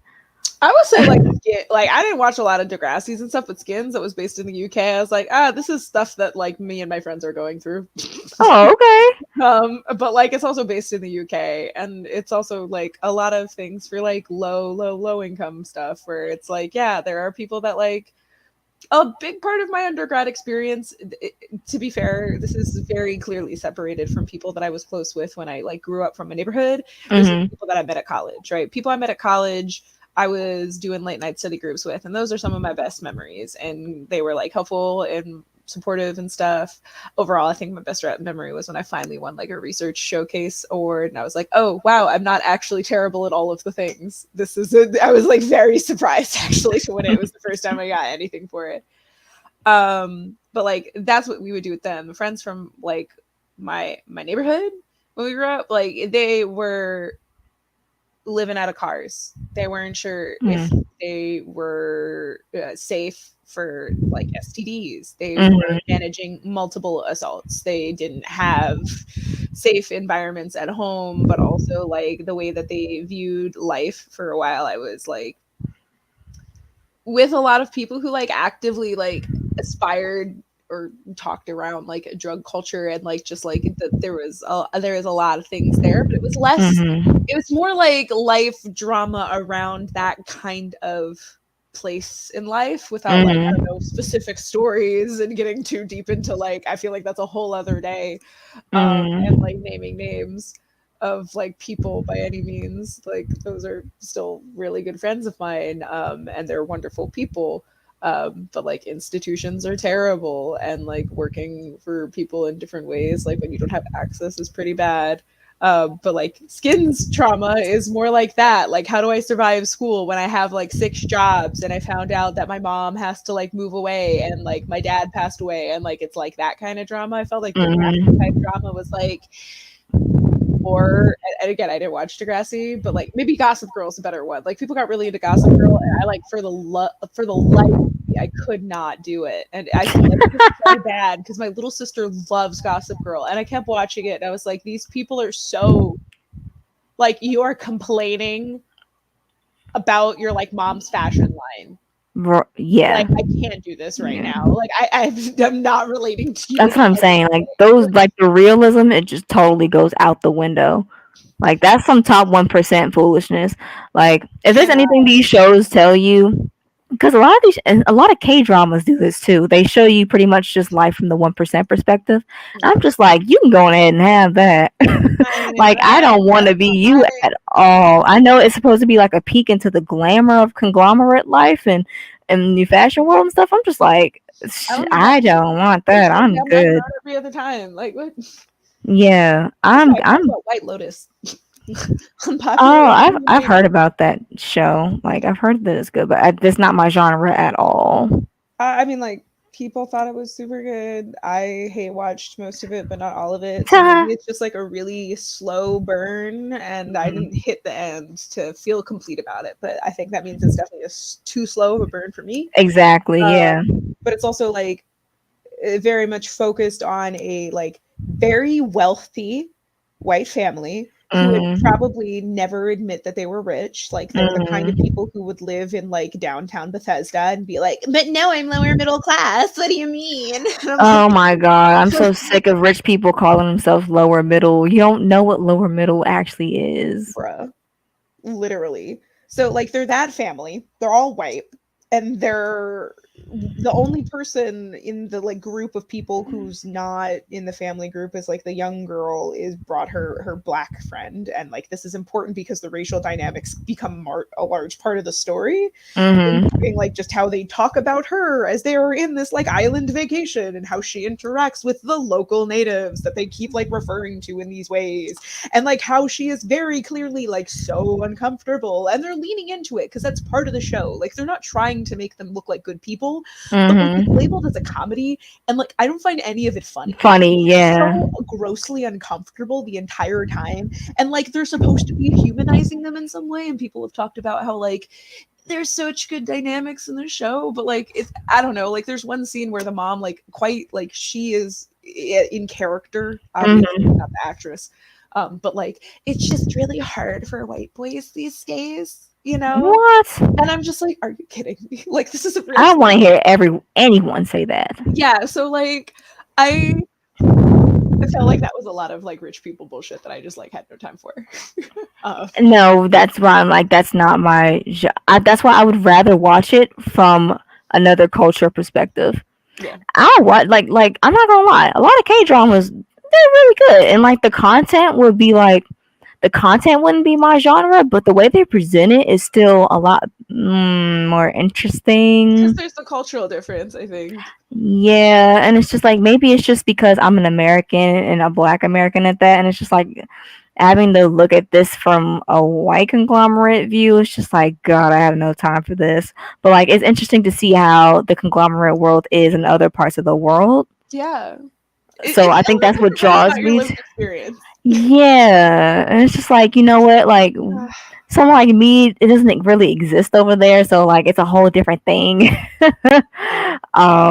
So yeah, I just find myself tuning into different cultures, 1% foolishness a lot more, just because it's different, and it's just not. I have no time for American BS. I Yeah. can't do Well, if you want live it. action, high school to early college age esque drama that's not focused on that, I would recommend Skins. And they have like different seasons with different actresses and stuff Oh, like that. okay. So like each season is like a different cohort of people that don't interact with each other.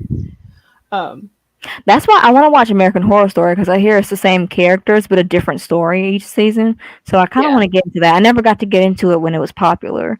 Yeah. Um, So that one is really good. More horror. Skins is going to be just more like psychological, I guess, you know? mhm. Not exactly horror, but like I still like it. I'm not gonna lie, Um, horror and suspense. Maybe it's, like I said, I'm biased because I'm an October baby. But horror, suspense, thrillers are really the only things that just kind of keep me going in the entertainment industry. have Like, you ever watched Donnie Darko? I've heard of it, but it didn't really appeal to me. But I've heard of the movie. I know who Okay. stars in it, but like, If we ever get a time to watch, that's one thriller that so I love psychological thrillers out of all of them. There are some mm, things in American Horror Story that like I can do. Most of it's pretty good. It's mostly the more gory scenes.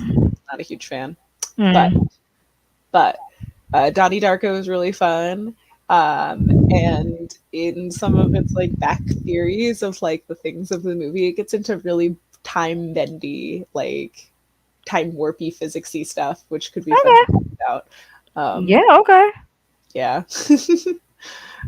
I Yeah, got I've been meaning to watch it. I knew it exists, and there's gonna be a time where I go and watch some of these older horror psychological movies. Like I just watched like a month ago, or maybe a month and a half ago. I watched The Fly for the first time, yeah, um, and I was like, low key, this is scary, and I love the fact that they, because this couldn't, I don't think you could do this today, but I kind of love how this movie literally like so Jeff Goldblum's character, I forget his name, literally has found a way to create like teleportation.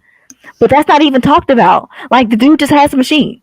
The dude just has the machine. And that's you have to it. worry about it. You And have I'm to worry like, about it. right, and the movie is literally like, don't worry about it, just go with the story. I'm just like, I love like the simplest it kind of just acts out like a play, kind of. Yeah, And it's really it's I liked it a lot. Like this terrified me for the 80s. And there I was a thing. I don't know if they're still doing it because it was, a pre-COVID thing, and I don't know if they brought it back or what. But it was a thing they used to do like every summer on the mall, or at least they did it for a few, where they were doing like big screen, um, not drive-ins because it's the mall in DC and it's a big mhm, patch of grass for those who don't know who might be watching. But you come and they had all of them were classics. Not all of them were thrillers, but some of them were, and it would be like stuff like The Fly, mhm. just like big screen in the middle of the mall. And you would like come up and sit on some blankets and watch, and they would just like have movies, and that was great. I watched Yeah. a few of them. I think that's where I did The Fly. Yeah, like some of these old horror movies actually do. Now, this is going to be unpopular opinion, but I got the chance to watch The Exorcist, Mm. and First of all, I had no idea that the movie took place in Georgetown. Hmm. So I didn't know that until I watched it. I was like, why do I feel like I know this area? And they were like, it's Georgetown. I was like, shut up. Georgetown, Maryland, But y'all, very close to DC. mm, and then my mom said that we've gone past those steps before when I was little that are like important in the movie. But I'm not gonna lie, I actually Or kind is of it fell asleep watching Georgetown, like it. Georgetown Cupcake? Is it It's technically Georgetown, DC. It's Oh, okay, Georgetown, cool. DC. Girl, check. Girl, tell me if I say something No, wrong. I think no, because I'm trying to remember because I saw it a while ago. I was like, maybe there Because it's was. like right on the edge, I think. Because Georgetown Cupcake is definitely DC. Well, because the thing is, like, it's hard to film in DC, so I was like, maybe they were actually in Maryland. So it's hard Where sometimes. did Exorcist take place? I think they might have actually done it in DC. If they did, then good on them for getting away with it. Well, there's the real story that it was based off of and where it took place, and then also where they filmed it, right?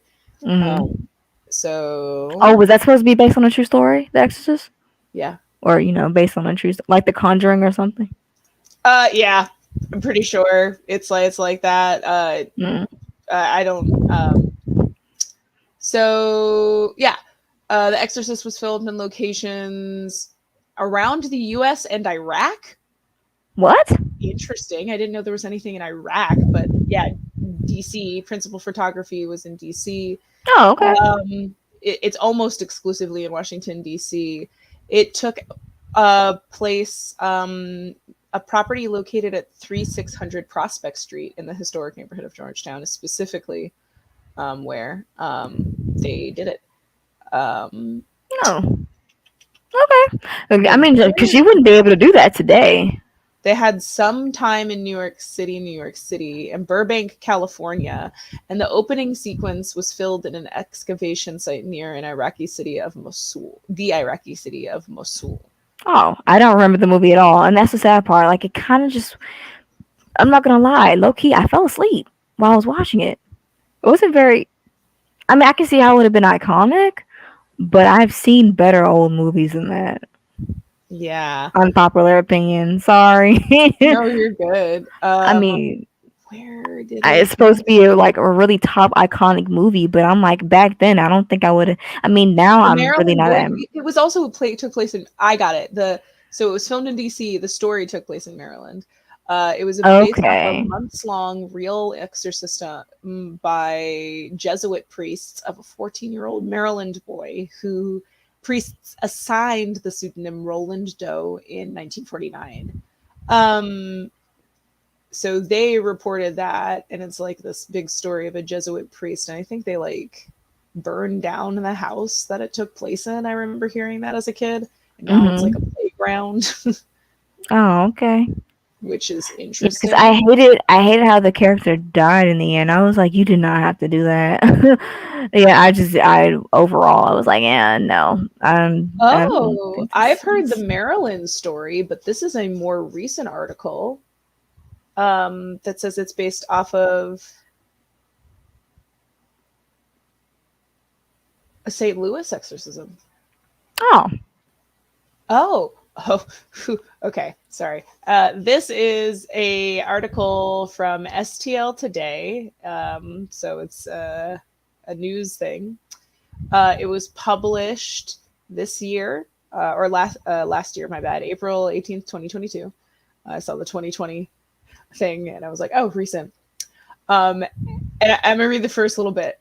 Um, One night in 1949, when Verhagen Hall at St. Louis University was the residence for Jesuits, a priest just back from a year of study at Harvard University heard a diabolical laugh that froze his blood. That evening, the young Jesuit had been staying in his office, a priest saying his priest's daily prayers as he sat in his small room directly across from the old rectory at the back of St. Francis Xavier College Church.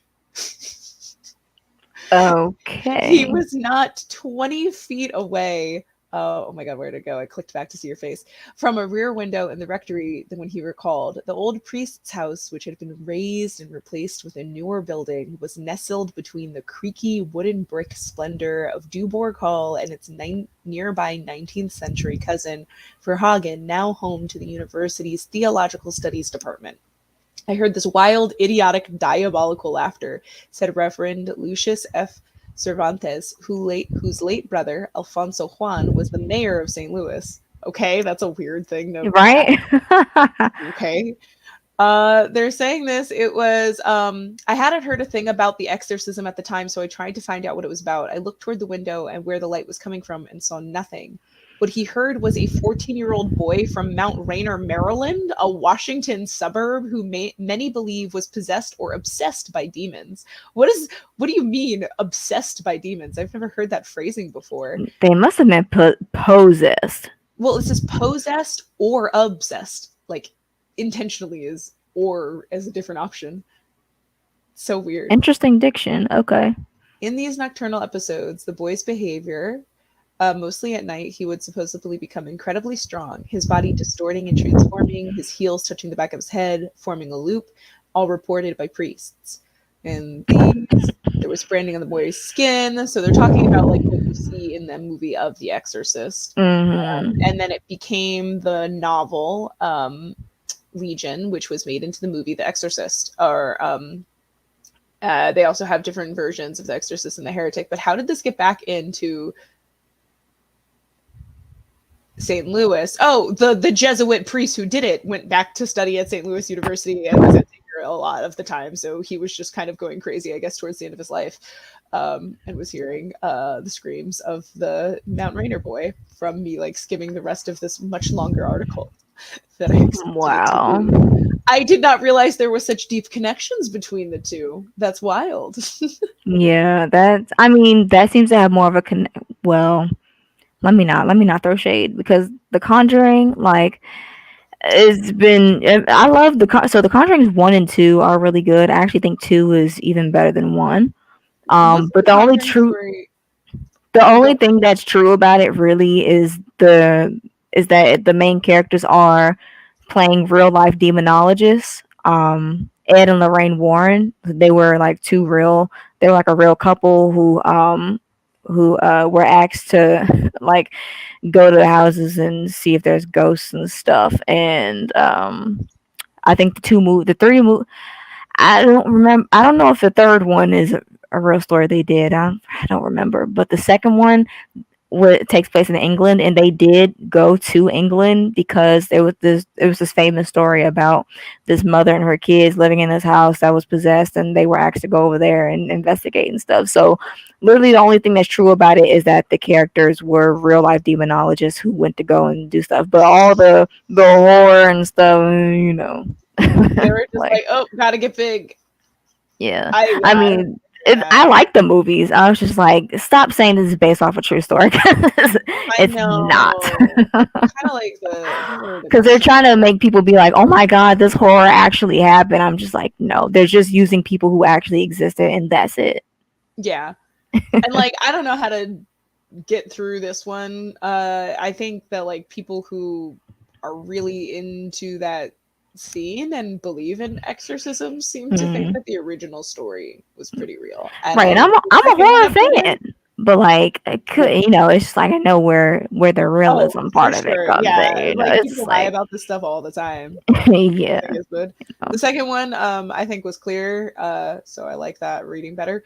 The boy, after he apparently was healed in Maryland, supposedly went to St. Louis, and then it continued from there. Oh, It's just okay. the same boy, and he went to St. Louis. But like, nah, it's wild. People are wild. I remember like there's so much about like people lying about like who did what. I mean, like that's the whole like barber story, like over and over and over and over again, where they're like, "Oh, Mm. here's the guy killing people and turning them into meat pies." Um, Oh yeah. Oh my god, I love Sweeney Todd. It's one of my yeah, favorite movie. Johnny Depp is my favorite actor of all time. So I love Sweeney Todd so much. I know the whole soundtrack by heart. Yeah, that's also based off a true story, but it's more like a legend So we don't really know That's if this true. person actually existed or not The really. other one that's But like the also, ghost story is the paranormal activity one, where like that's definitely not true, but they always they claim. they say that's based off a true story.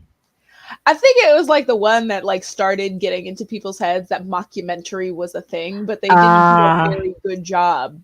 Like the first one that came out, like it was hardcore. They were trying to make people believe it was a true story, and I think mm, that a lot of people did at the time. I don't know how mm. much they went out of their way in the ones afterwards, That's but funny because I'm pretty sure the Blair Witch Project came out before that one. And the Blair Witch Project I think started the whole culture of video recording horror. I think so. Yeah, that was a big one, and that one's also And based off the local urban legend, which is based off of mm, like true records of at which least the I'm woman who was, dead. Like she not really existed, ish. Like her house is there. Um,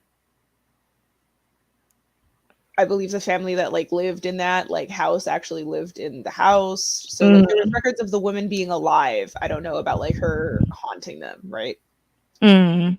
Yeah, Kind of no, scary. well, the whole thing about it is that it kind of is more like because the whole thing about the movie is you don't actually see the Blair Witch Oh and yeah, I the know the whole movie. I just meant the oh actual okay story, like that it yeah was yeah based yeah off yeah of. Like because in the they actual story that it's based off of the reality in Blair, Maryland, right? These why mm, are there so many things in Maryland?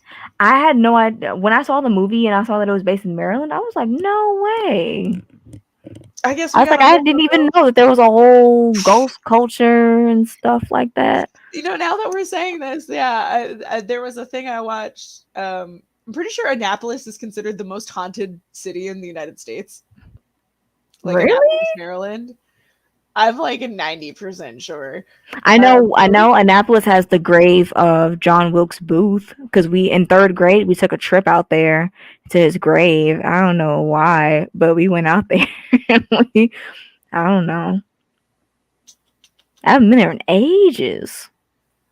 or at least that's what they claim. It's up there, but the one now on this random haunted rooms America, one is New Orleans, two is Savannah, New Georgia, Orleans, duh. Yeah, then that's St. fair. Augustine, Florida, Gettysburg, Pennsylvania makes sense, then just Washington D.C. generally, then Salem, Massachusetts, San Antonio, Texas, interesting, Portland, Oregon, Charleston, South Carolina, and Chicago, Illinois.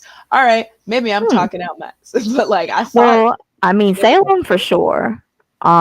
DC, I can. You know what? I won't disagree with DC because a lot of things did happen here. There were battles that took place here. A lot of dead bodies. And a lot of forts and stuff in this area. Um, so I mean, I never considered DC to be haunted though, but I Yeah. mean, so much stuff happened here. So if you're into the lore and all that stuff, then um, yeah, I can see that happening. But of course, Well, on that tangent, sorry. Now it is past 11 and I really need to go. I'm it's sorry. okay. It's actually yeah, that's fine. I was about to wrap it up anyway, but Uh, there will definitely be an episode 2. I'll have to think of the topic. Yeah, I just had to move to a different part of the room in order for the Wi-Fi connection to even work. Once again, my apologies. Like I said, the Wi-Fi connection is really trash, and I'm doing the best I can. But I'm probably just gonna have to use an Ethernet cable at the end of the day. Just buy it, see how long it is, and do what I gotta do. But yeah, thanks for sticking with me through all that. Of course. Yeah. Um, but yeah, we'll definitely have an episode 2. It probably won't be next next Thursday, but we'll see. There'll definitely be another one. For all of you who are tuning in, thank you for tuning in. And Thank if you're you. watching the replay, then also thank you so much. And we will be back with another topic. And yeah, thank you so much for joining. And also subscribe to Mel the Scientist. Also subscribe to Mel the Gamer. That's my gaming channel. I'm currently posting gameplays of another horror strategy game, which is really cool, but I had to use my brain a lot more than I thought I would need to. Um but yeah, go ahead and check that out. Subscribe to that. And I will see you on Sunday for the recap of Attack on Titan, season 4, part 3.